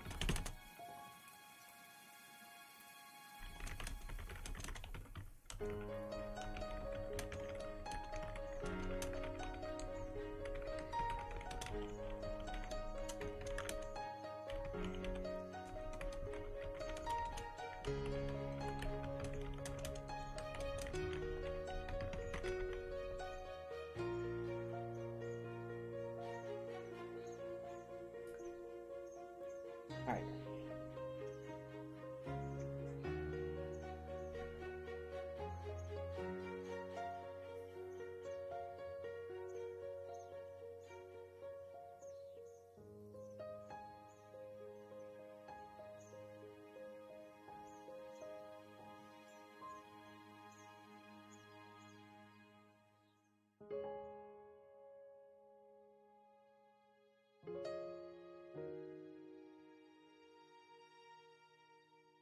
Alright, so this is where we need to define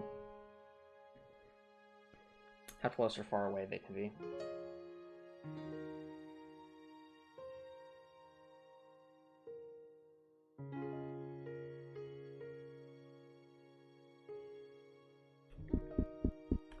Because currently it works on the basis that the enemy is.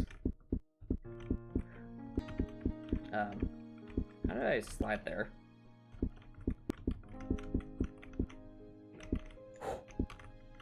Let's make sure that if I come at this full sprint, nothing. Okay, that is a bit weird. Seeing some jank here.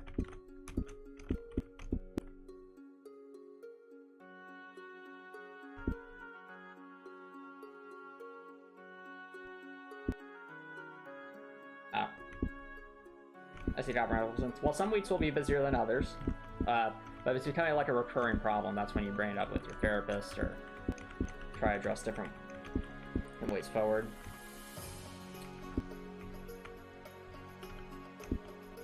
Okay, so just... There's some jank to this, though, to be fair. Dark Souls does have similar amounts of jank when you're constantly colliding against things.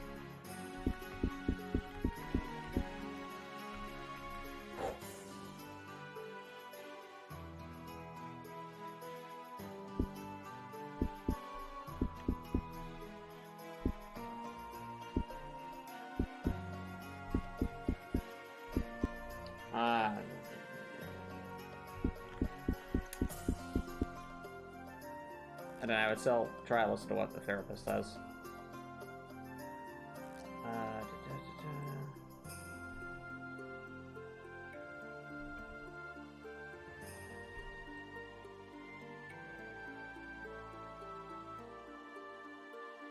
Let's also make sure this area down here is back to normal.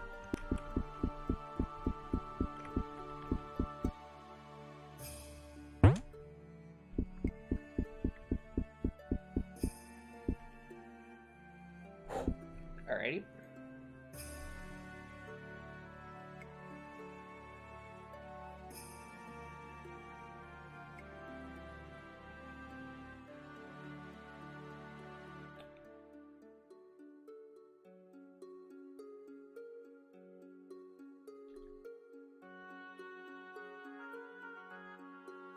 Okay, so I think for the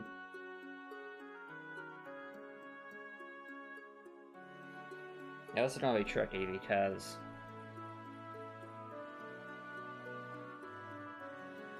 for tiles like this, we can easily define an X and Y coordinate, but for the blockable areas, it's a bit weirder. especially if it's a rectangle like this.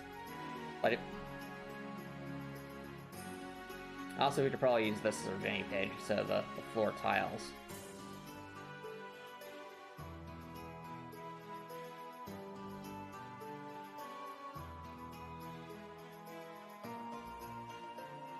Yeah.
Is there a wood function? Yeah, there is.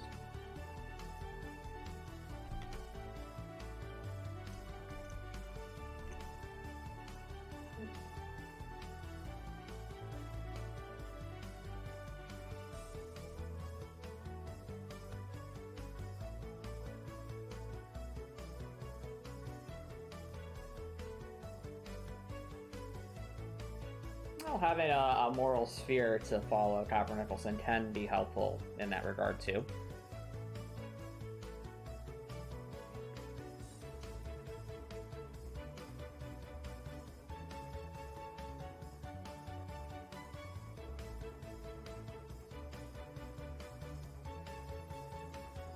Okay.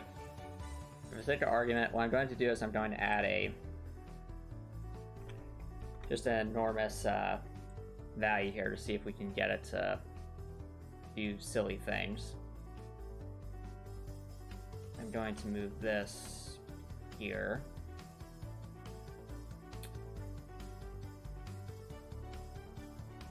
Right, the idea is just to see what happens. Right, lines of sight. Okay. What would happen if we did this with, like, the left thingy?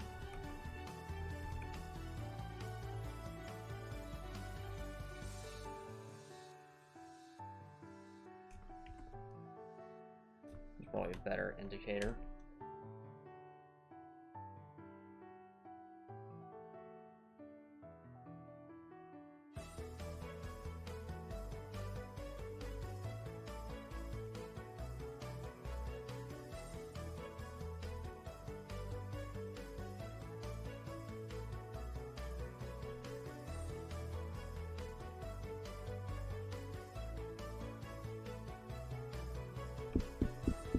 Okay, so what we do is we lower this thing, yeah, like that. Okay, now we're just going to see what happens when it moves. What? Oh,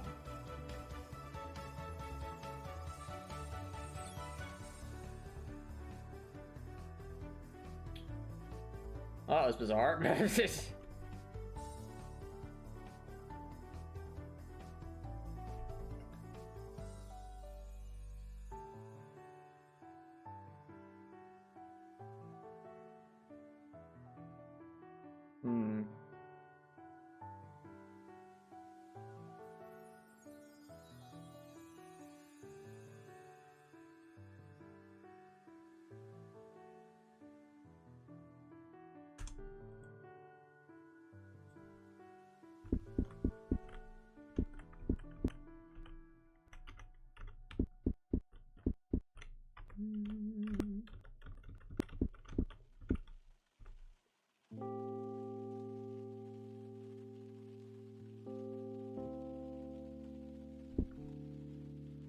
Okay, so that does stop it. Weird things seem to happen when we... Yeah, so it stops. Now if we were to say, do this minus 20, let's see if that would control it.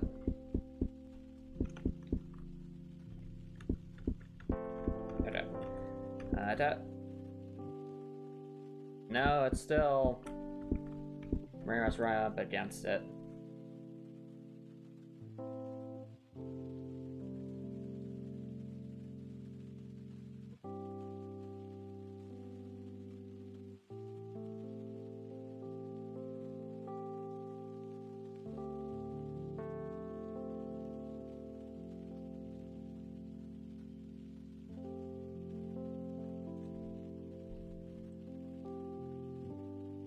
This probably just let it run right through, I wonder.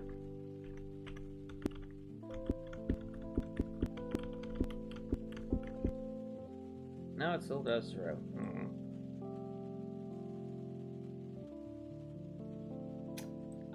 What I'm checking chat is to see whether or not this is allowing us to bypass the overlap issue.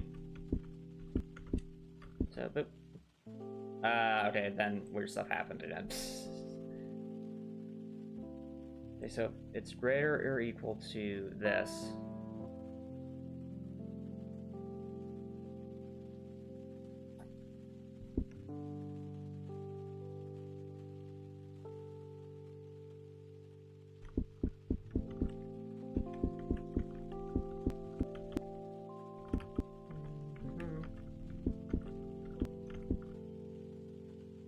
The thing is, it would have the same behavior, I just deleted that.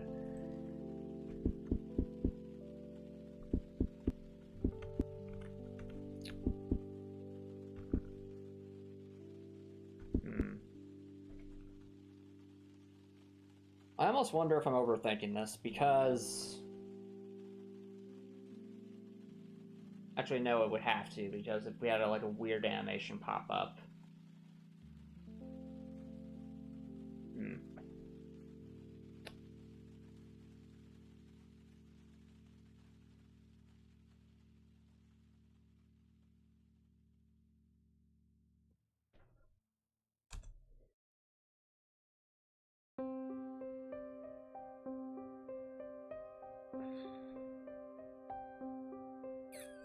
Alright. What I'm going to do... I'm going to create an animation for this thing. Actually, no. We'll resize this thing.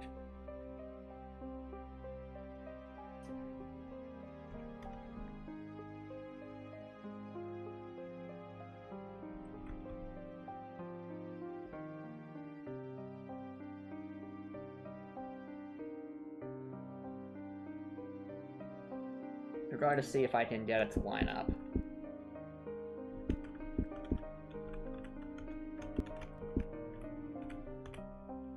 Well, I obviously it's doing very weird things right now. That's to be expected. No. No, the overlap is still the overriding factor here.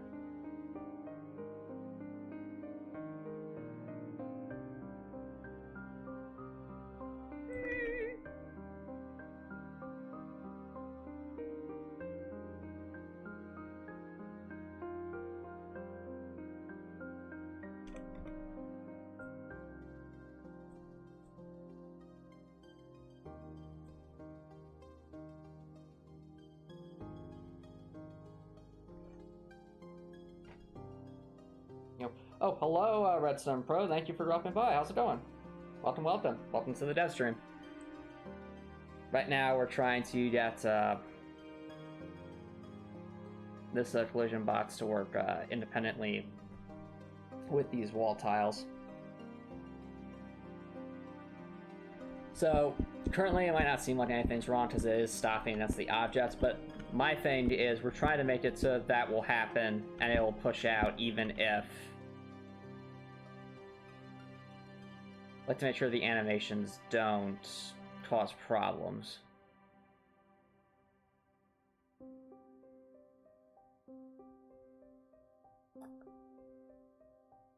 Oh.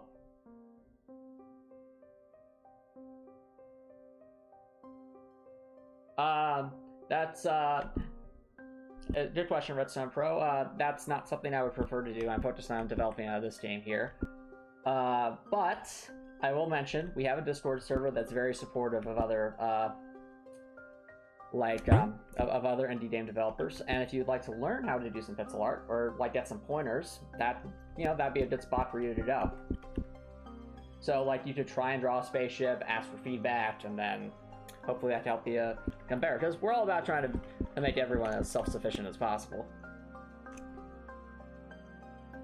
But yeah, we do our own pixel art here. I mean, as you can see, we've got our own enemies here with various attack patterns, rattlesnakes and so forth, doing their own thing.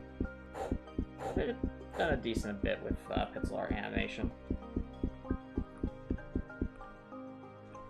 What I just thought of, chat, is if we could make it so the collision isn't as problematic when the thing is attacking. Well, actually, no, it would still be a problem.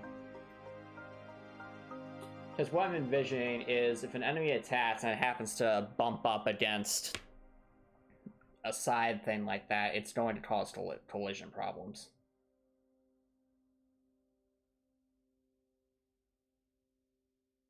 No Discord? Is the link not working? I'm wondering if it might be outdated. Hey, Rework, can you make sure that that link's working? And if it's not, help Redstone with that.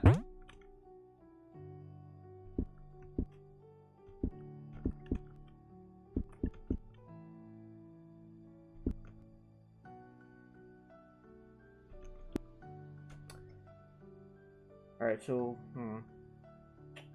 I'm wondering if, like, if we could do that in attacking animation, and then if it's a...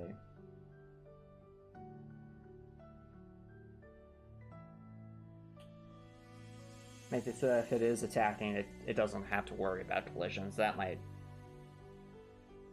would that help? Alright, let's create a really quick attacking animation.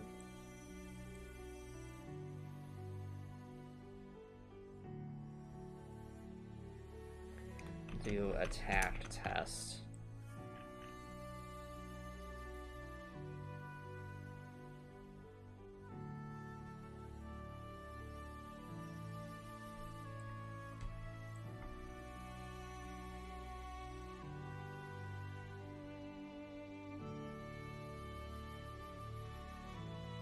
Alright, Convertible says that's the link to the rules and facts page, because that's kind of important.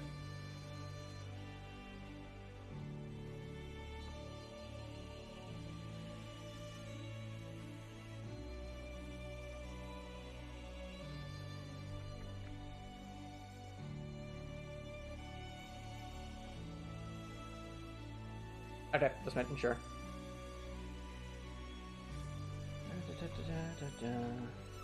Okay. So what I'm going to try and see.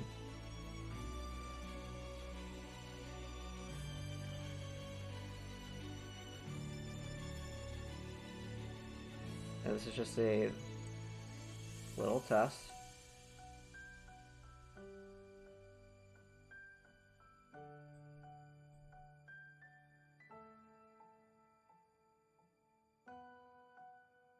We'll do.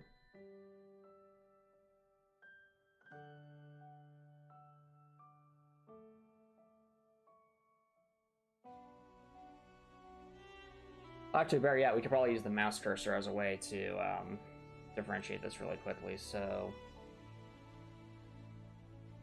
mouse pointer is over.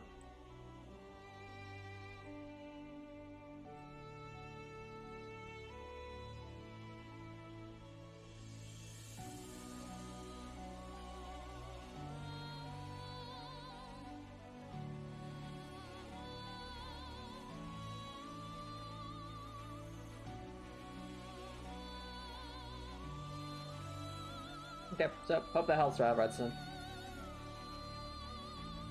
Mouse pointer's over that. Animation attack test is playing.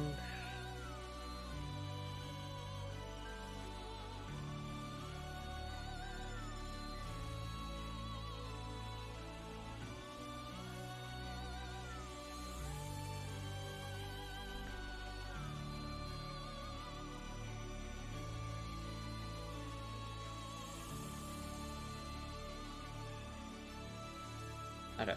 What this will do, chat, we're first going to see if my initial fears are warranted, and that's that if, you know, an animation causes it to overlap, that strange things happen. So, okay. Yep, that was my concern. As you can see, what's happening is it's yeeting the thing out of there because of its animation. That could be problematic if, like, say, an enemy was like carrying like a spear or something, or, you know, any kind of large weapon that could easily swing through a surface like that. Yeah. No, but here's where the idea comes into play. The idea is this.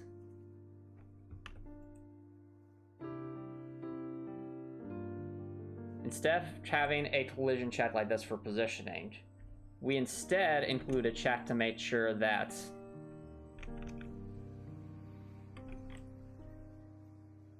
a certain animation isn't playing. Because if the animation's playing, then of course it shouldn't cause that to be an issue.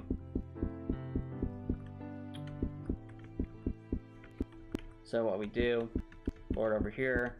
Okay. Okay, no, that's worse. It's worse. It caused everything to break.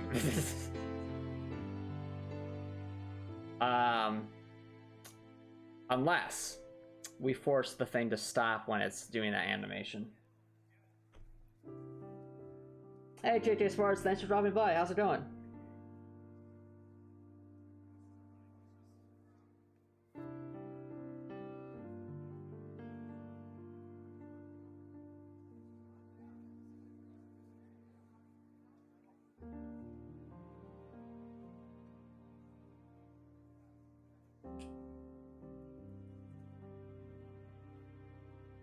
I almost wonder if we could, like, make a second line of code that's very similar.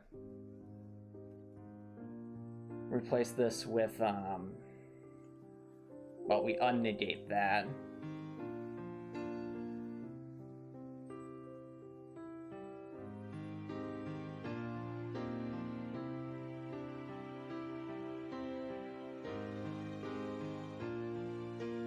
We just get rid of this.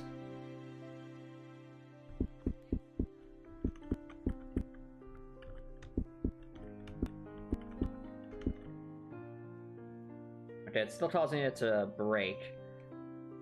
Probably because the thing that's dictating whether it moves left or not is,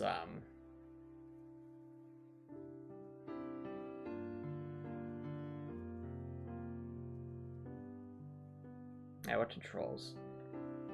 That would be the node finding movement itself. I'm wondering if we can make sure.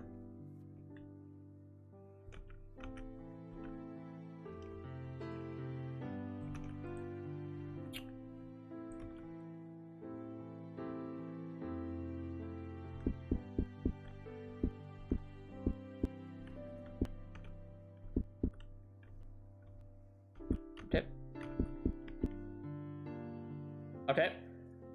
Better. Better.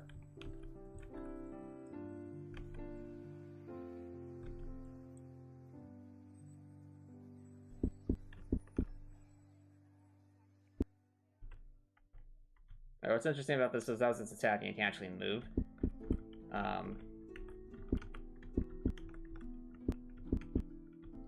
Alright, so it's up against the wall. Why move like that?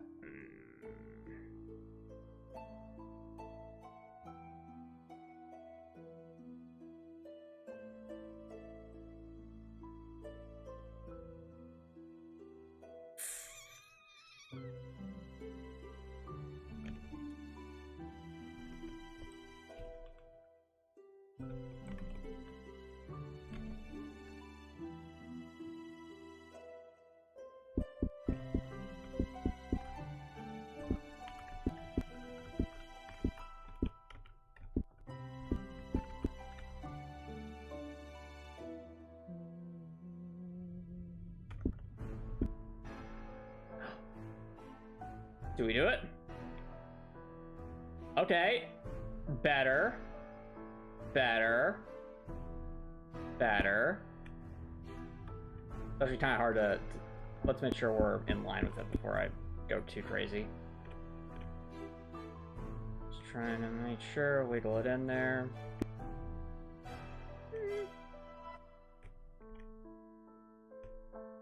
Of course, the reason this is happening is because the animation is ending and it's giving a very brief moment where it can see us.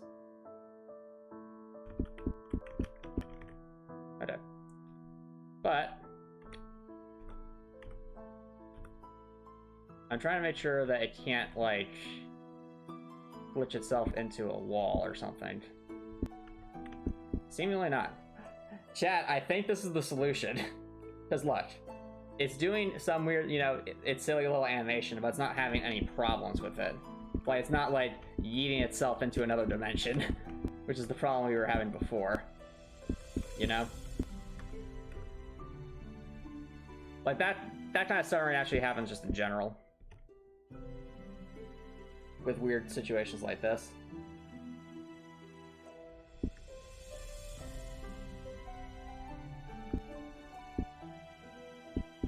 Alrighty.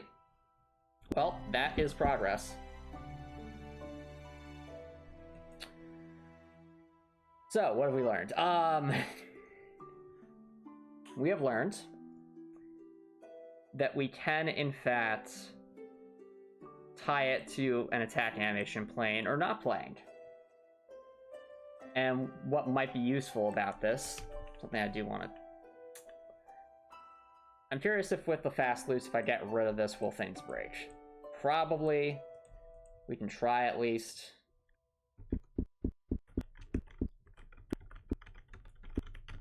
Okay. So, it's going back there. Yeah, things broke. Okay. No, we definitely need it there.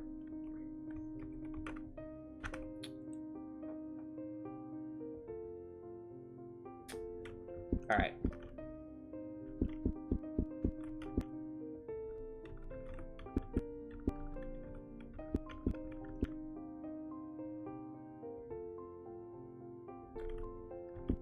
Okay, so it's going that way. Nothing happens. What I want to see now, can this work with an object that's irregularly shaped? Like, say, this.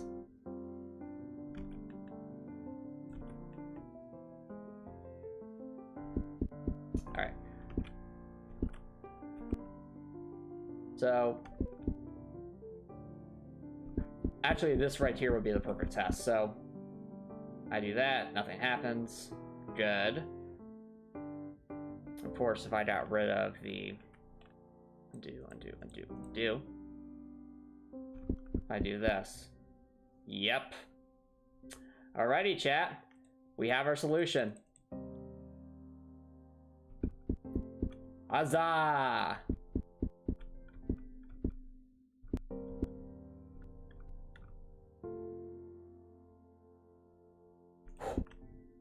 And what's great about that, too, is it doesn't require any weird calculations. It's just a very logical thing, you know? They also seem to act independently of one another, which is important. Muy important.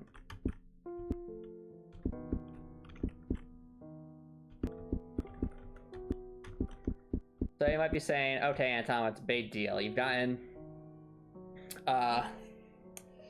collision boxes like that to not have collision problems, even if their animations like overlap with it. So what? Well, the so what is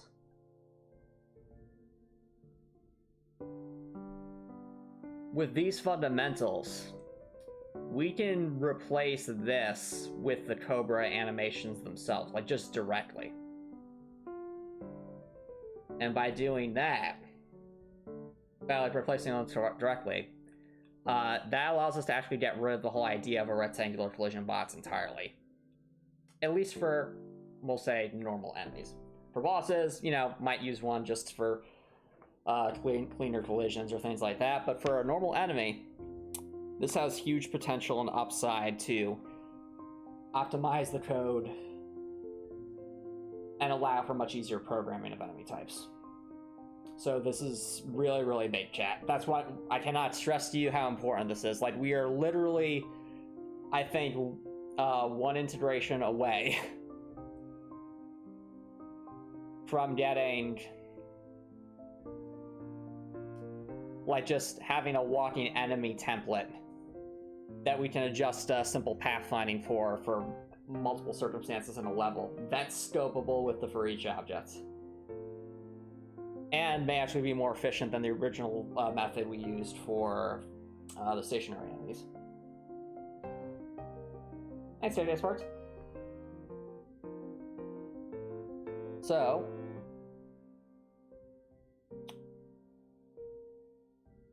what I say we do. We'll write a note here about this. Note. It's very important.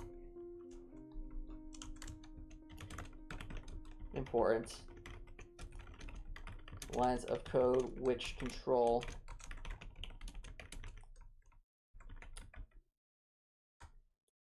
the fast loops for an enemy do not activate when an enemy is doing an attack animation. By checking for whether the enemy is attacking or not,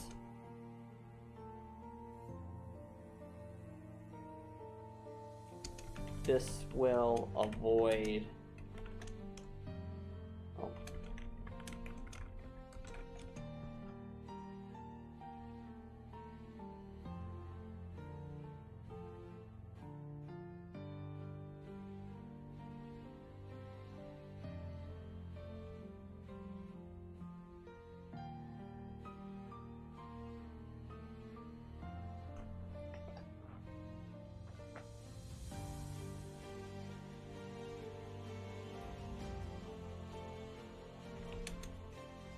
have their attack animation go through collisions without having the enemy glitch through a barrier.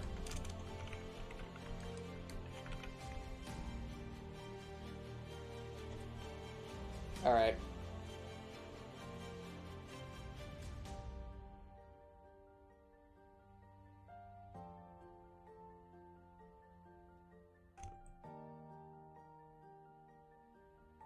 Well, chat, those are the testing lines, so I think the testing lines can...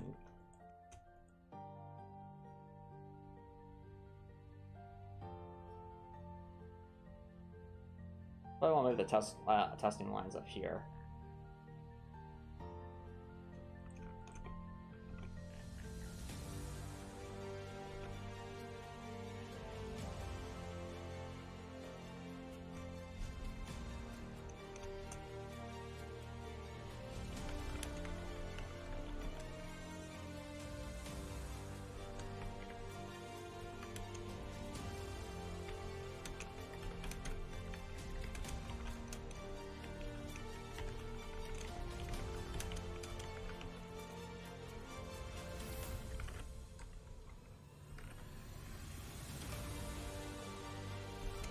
Are testing lines that must be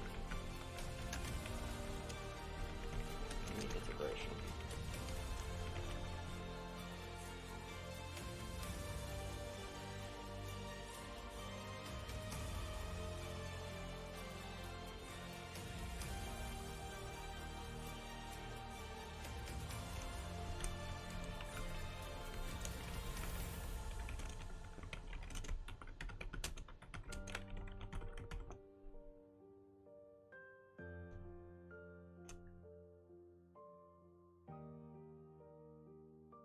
Okay.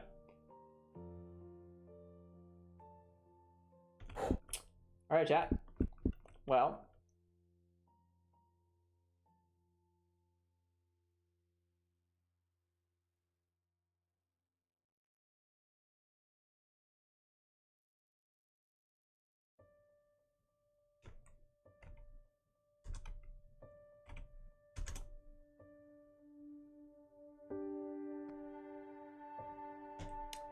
I think that'll actually be a good spot to start wrapping things up, because if I do get into integrating the Cobra animations to a collision bots, that's going to take a while, since that's when we're going to be starting to merge code. And I do think this was a good amount of progress. So no, it's fine, Rector, it's fine. This is actually a pretty big accomplishment. I mean, the biggest accomplishments, yeah, there's no sense not yeeting itself out there. But the biggest accomplishment is that we are no longer tied to the shape of this. So you'll notice, well, how am I doing? Strange. It is pushing me out. The anti-stuck is doing its thing. Oh, okay. Before we wrap things up, I realized I need to fix the anti-stuck. So the anti-stuck is being, I'm using the old anti-stuck.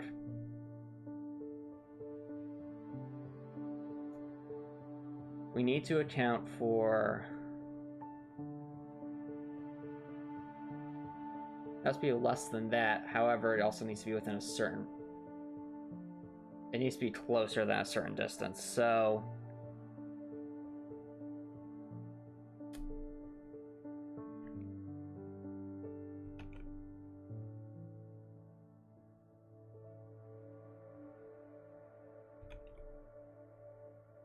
yeah.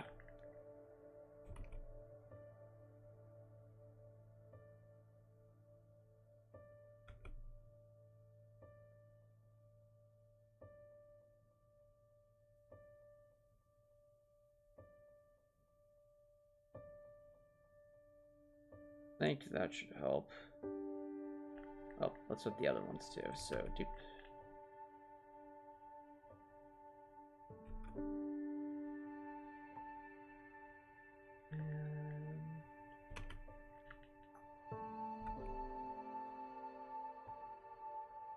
Oh, well, that wouldn't make any sense. Let's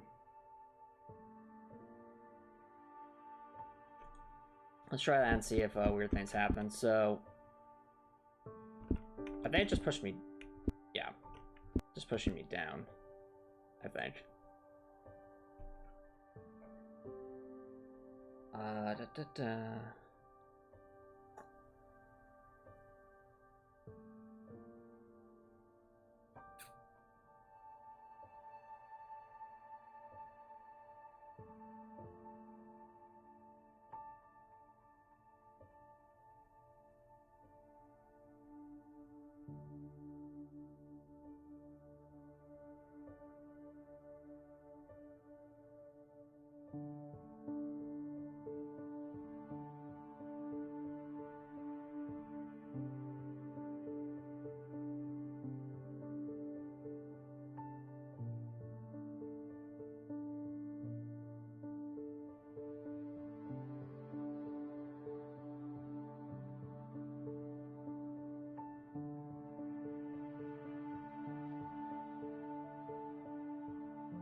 They have to start saying weird things with the animation. That is an area for concern.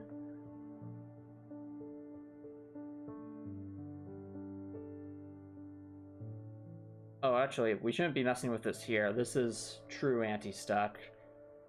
We should be messing with this. Because this dictates when anti-stuck gets activated in the first place. So let's go with,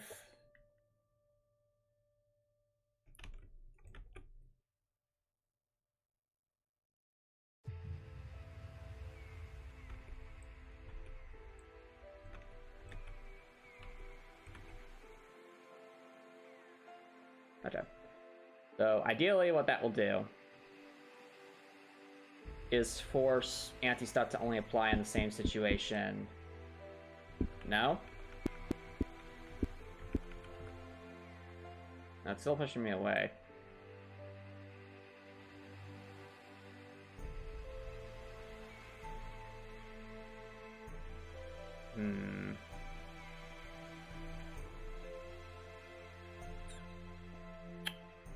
make that closer. For the sake of argument.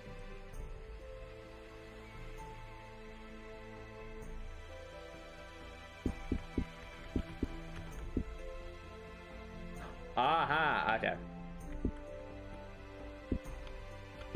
Okay. What was that, chat? Nope. Not pushing us around anymore.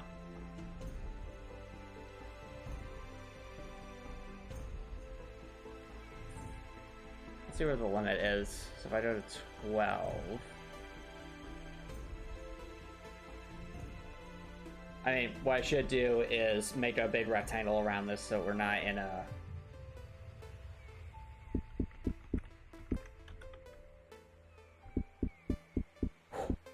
Okay, that still seems to work.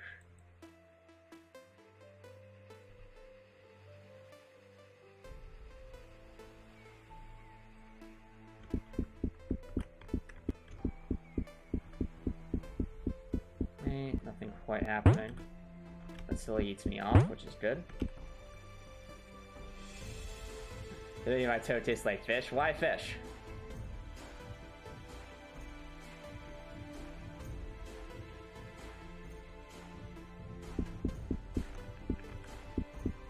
Okay, so that works. Just when we get to the... Oh, no, needs to be less than that.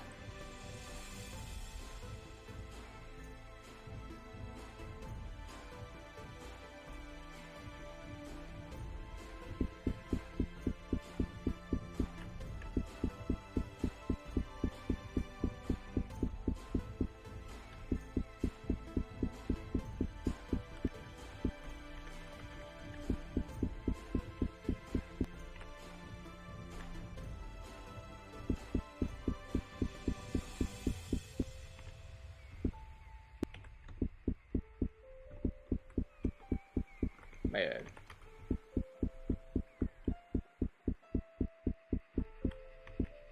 Alright, more than that.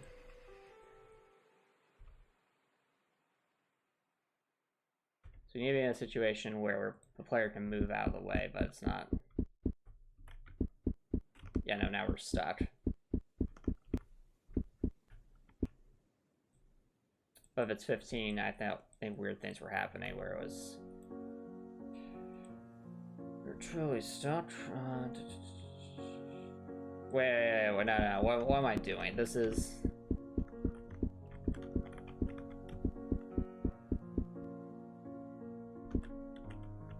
Yeah. So we want to have a situation where that's not happening.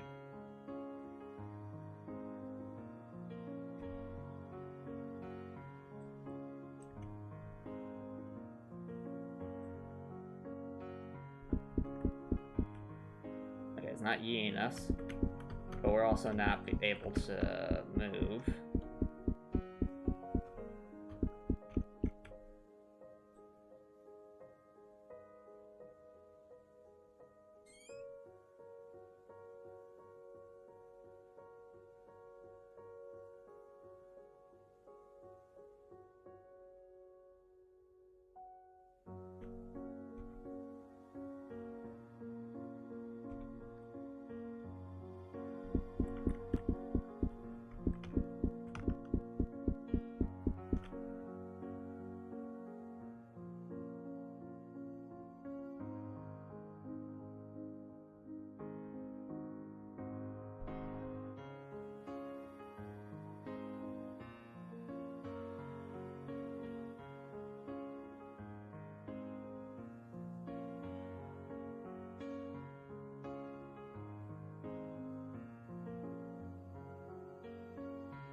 Can we...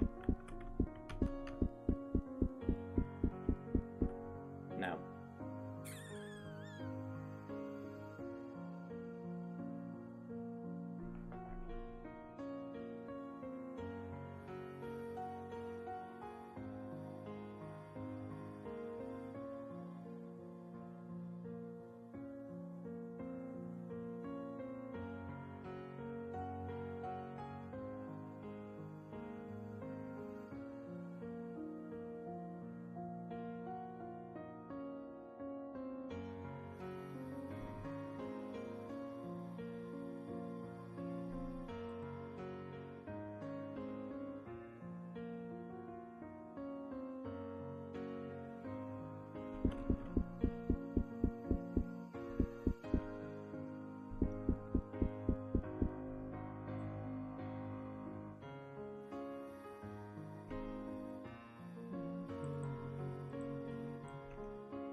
Oh, nice. Record got some new emails.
Okay.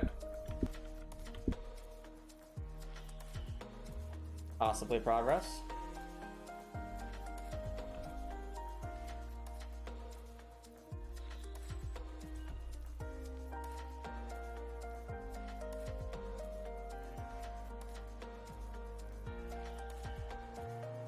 Remember all the happy times we had?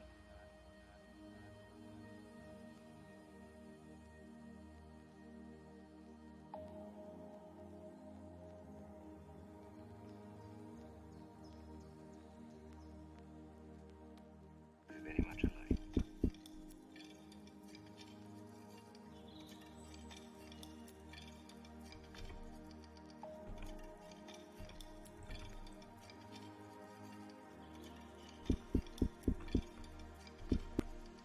Remember all the happy times we had? That's weird.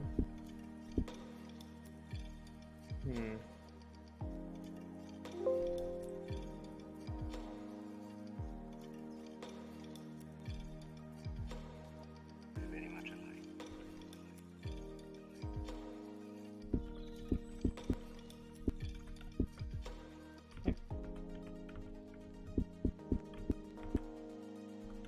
All right. Ooh, this will move.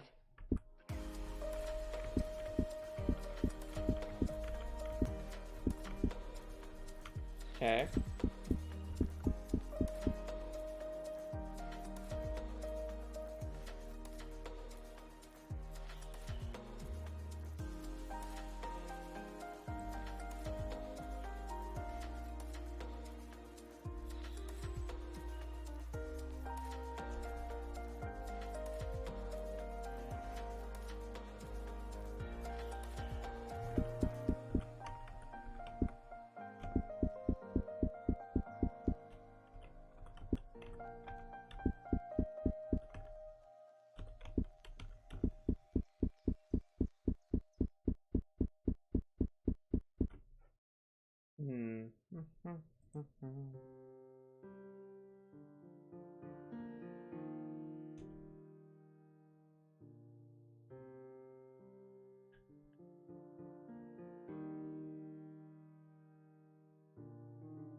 it's just letting me get closer, that's why it's looking so weird.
Oh, interesting. So it's like I don't walk through this.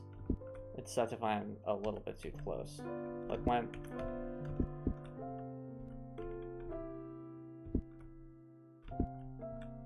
I actually wonder. Oh, just that this is too large.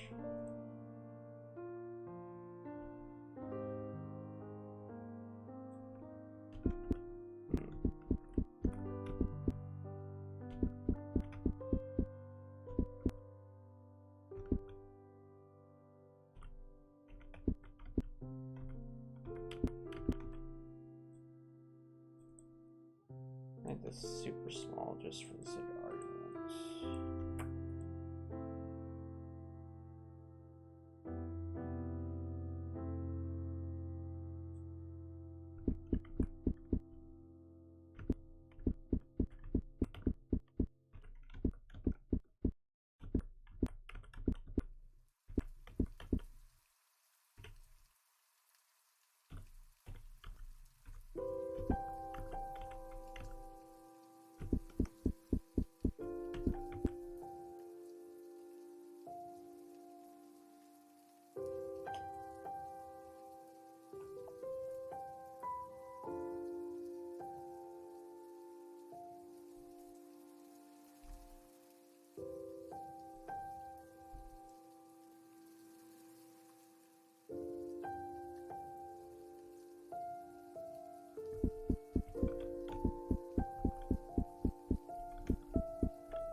It's doing weird things. Okay.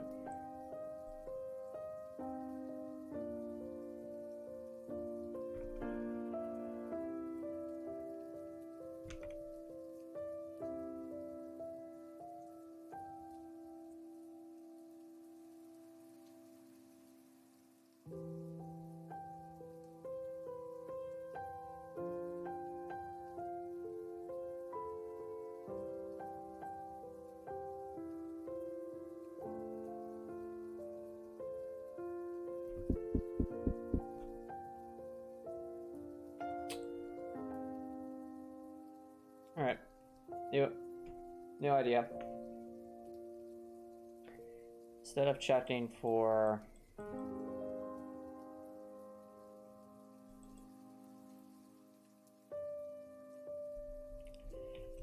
these, we could just tie it to whether it's doing an animation.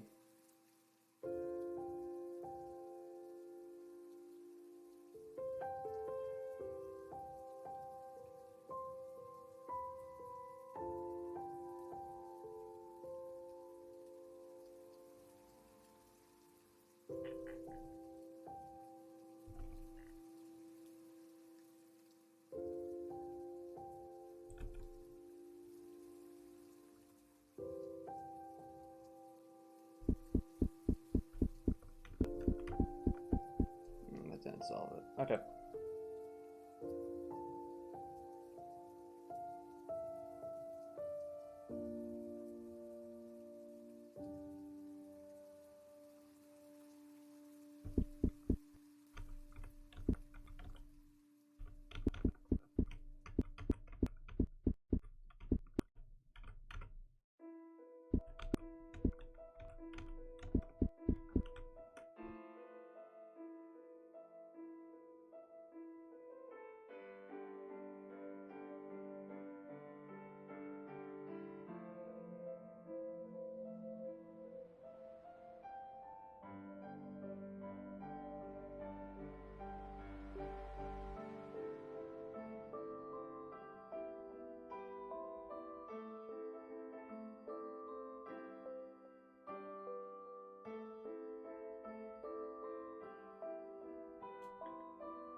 I was kind of afraid about that.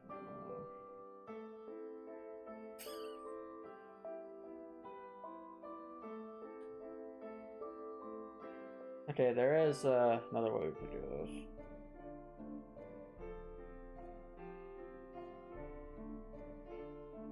The anti-stuck code is particularly aggressive.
increase this distance? That help?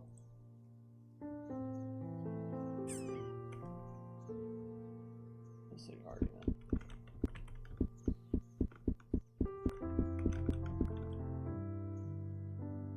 Not particularly. All right.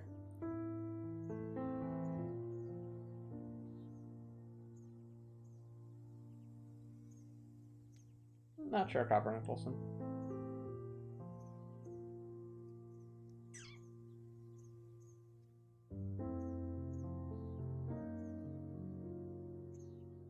Okay.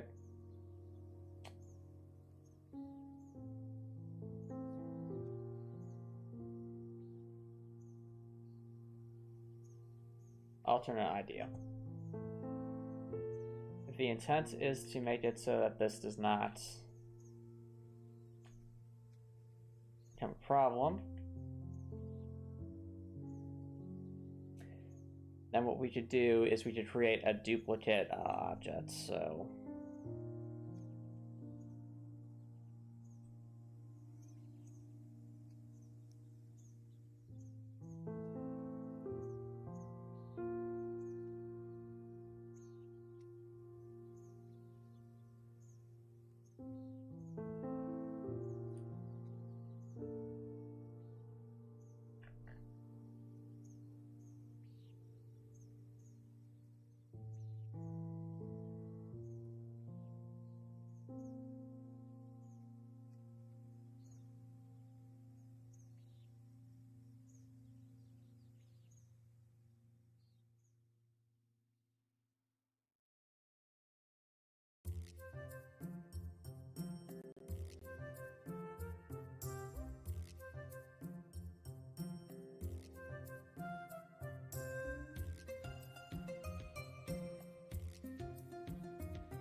I do, JD Legal, I do.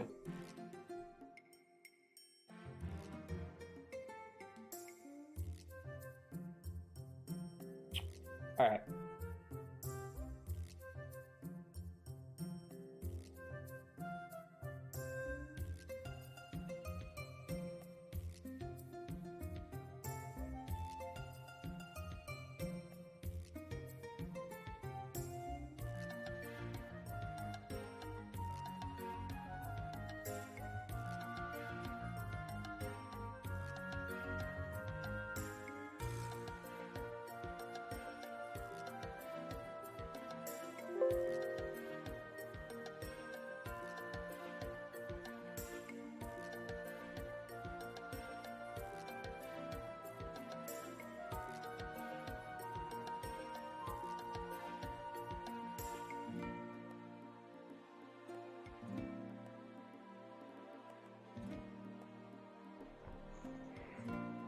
Alright, so what we'll be doing, chat, is this is actually what...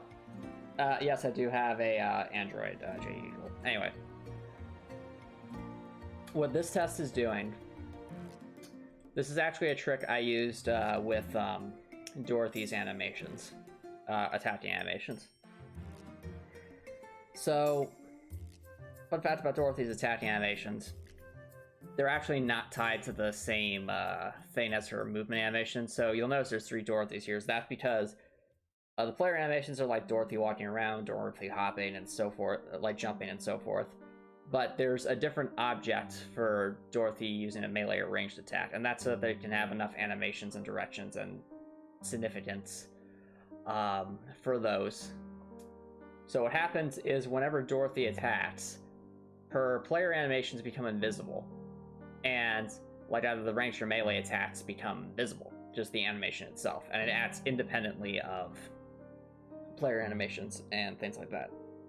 So this gives the player the illusion of, you know, Dorothy doing an attack animation, when in reality it's a completely different object that is doing that attack animation while this is invisible. So what I'm thinking is maybe a similar thing could work here. In other words, keep the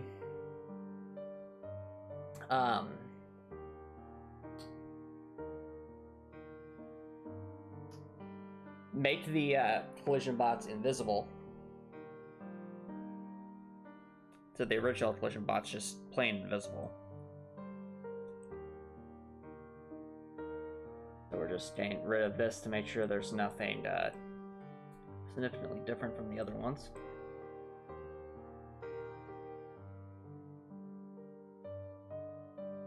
Actually, just to be absolutely sure.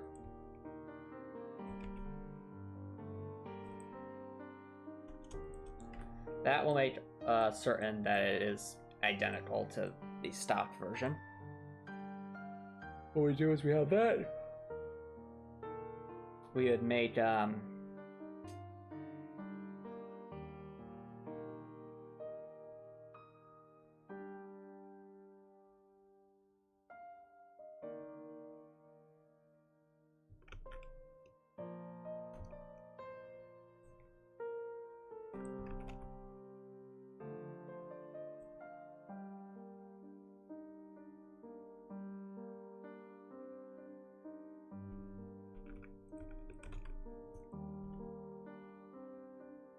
make this invisible.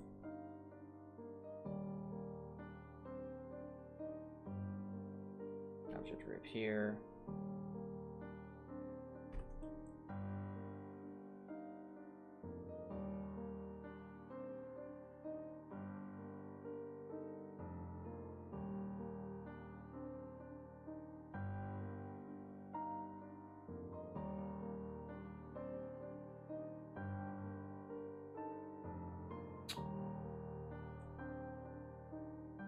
Made sure about this, and for testing purposes, let's resize this to be 21.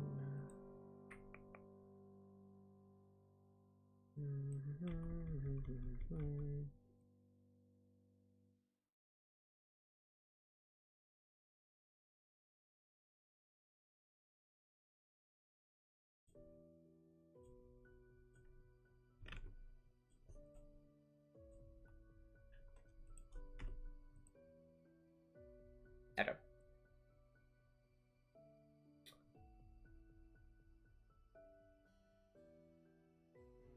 Just take argument. Make the center invisible so we can actually see that is indeed becoming visible. Yep. Okay. So it is doing stuff.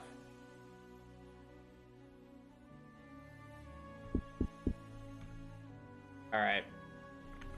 So as you can see, we're up against this, nothing's happening.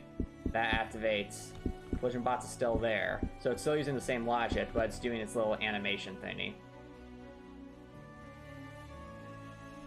I think that'll work. Haha!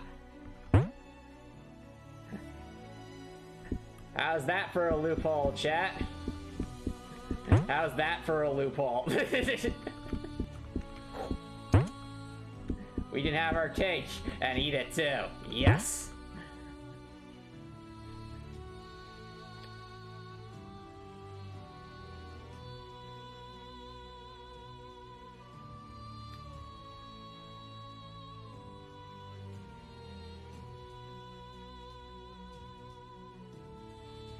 Alright, that'll have to be kind of the logic we use then if we're going to go with this route. Which is fine. Because other than that, it's functionally And that's just to show that it is in fact turning invisible, so you'll notice it's just showing what's there before.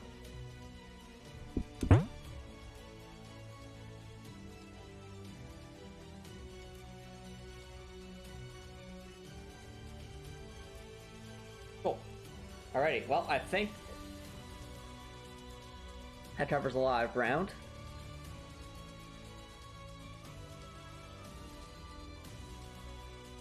But it also means we get rid of this code here, because this is no longer, well, yeah, it's no longer applicable.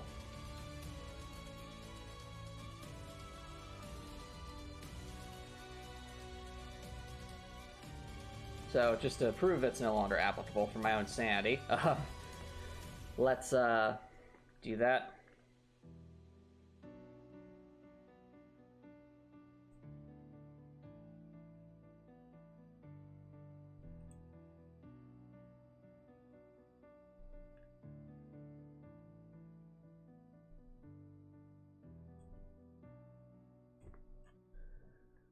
Okay. Okay.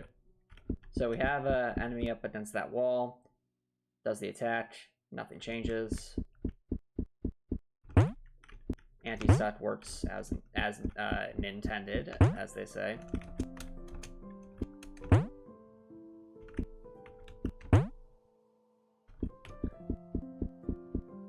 Now we'll lower this one around this corner, since that's a good spot to check for things. Perfect. Like, even if I'm walking over it, it's fine. We get anti-stuck.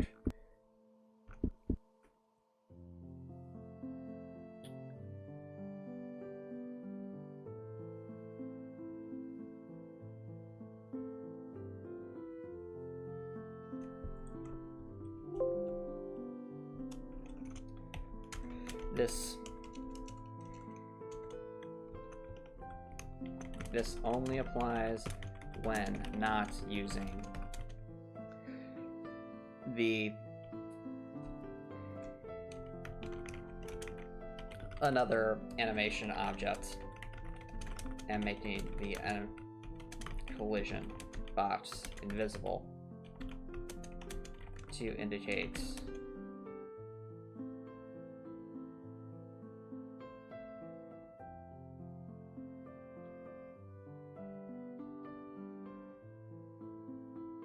an attack animation.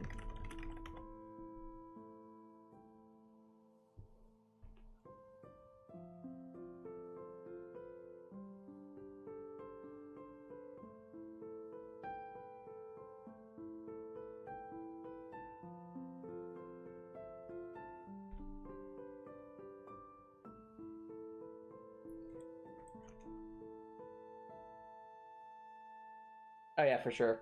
Solving problems like this is a big pleasure of programming, for sure, Gregor, for sure.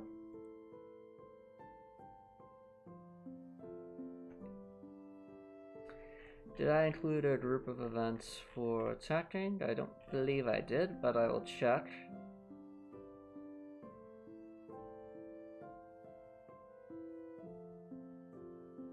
We have a line of sight check.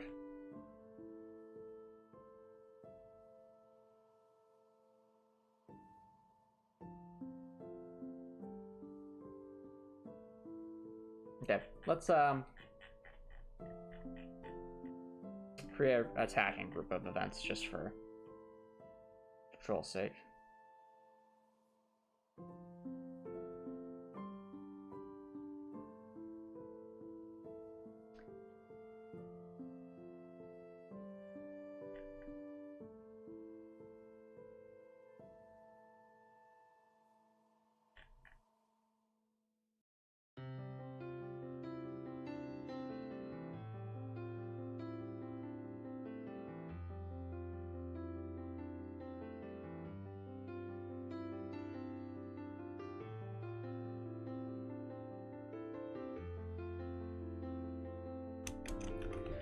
No finding attack control.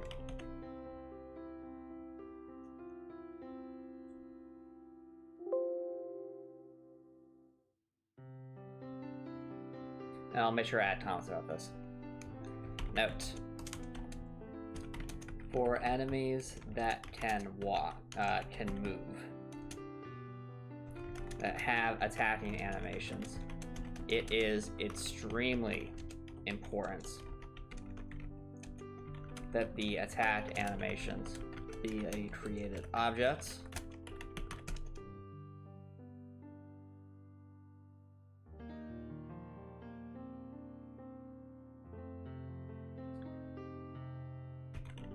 While having the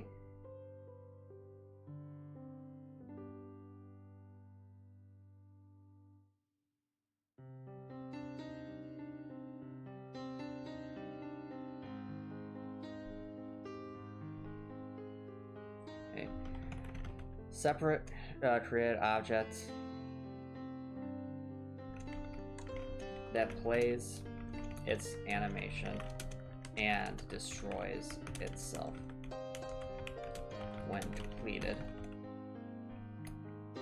while having the original enemy's collision box turn invisible for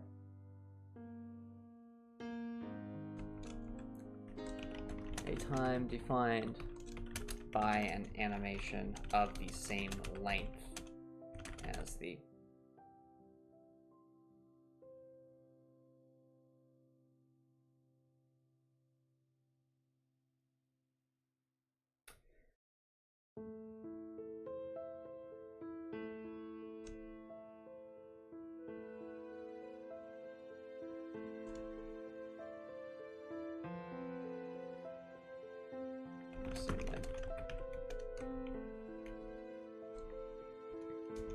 of the same time length as the enemy attack animation. This will allow anti-stuck and other collision features for the enemy to function as intended without having attacking animations impact collisions in a negative way, i.e. player getting stuck in the enemy collision box or having the enemy collision box glitch through walls.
Okay, there's our note.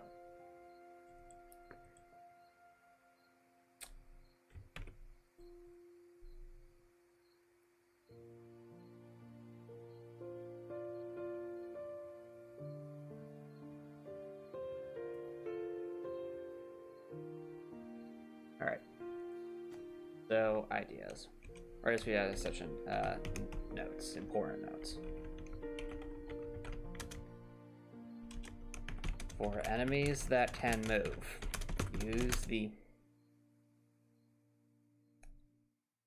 same logic as Dorothy's attacks. Creating an attack animation, objects temporarily to show the attack animation while making the original enemy's animation objects temporarily invisible until the attack animation finishes or the enemy is defeated.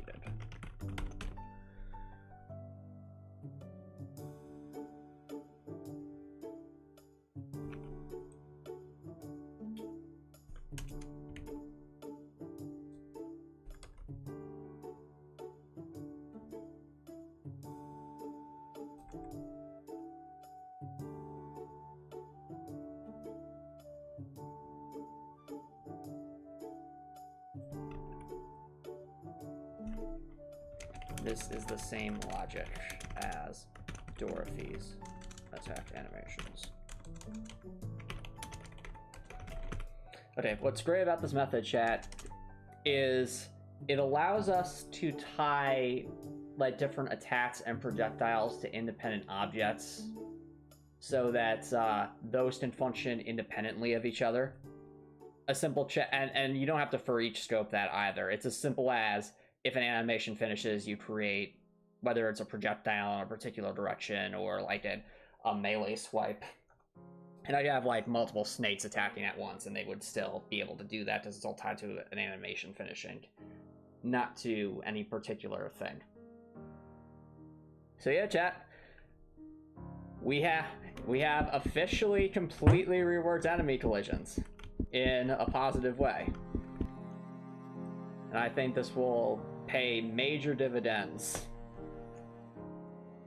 when not just implementing the Cobras in full, but also just implementing any kind of enemy type in general in the future that can move.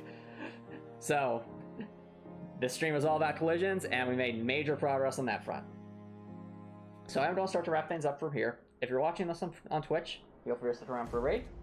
But if you're watching this on YouTube and you like what you saw, please consider subscribing on YouTube. It's free to subscribe on YouTube. You can always change your mind later, and it's a great way to show support. If you're watching on YouTube, I hope you have an amazing night.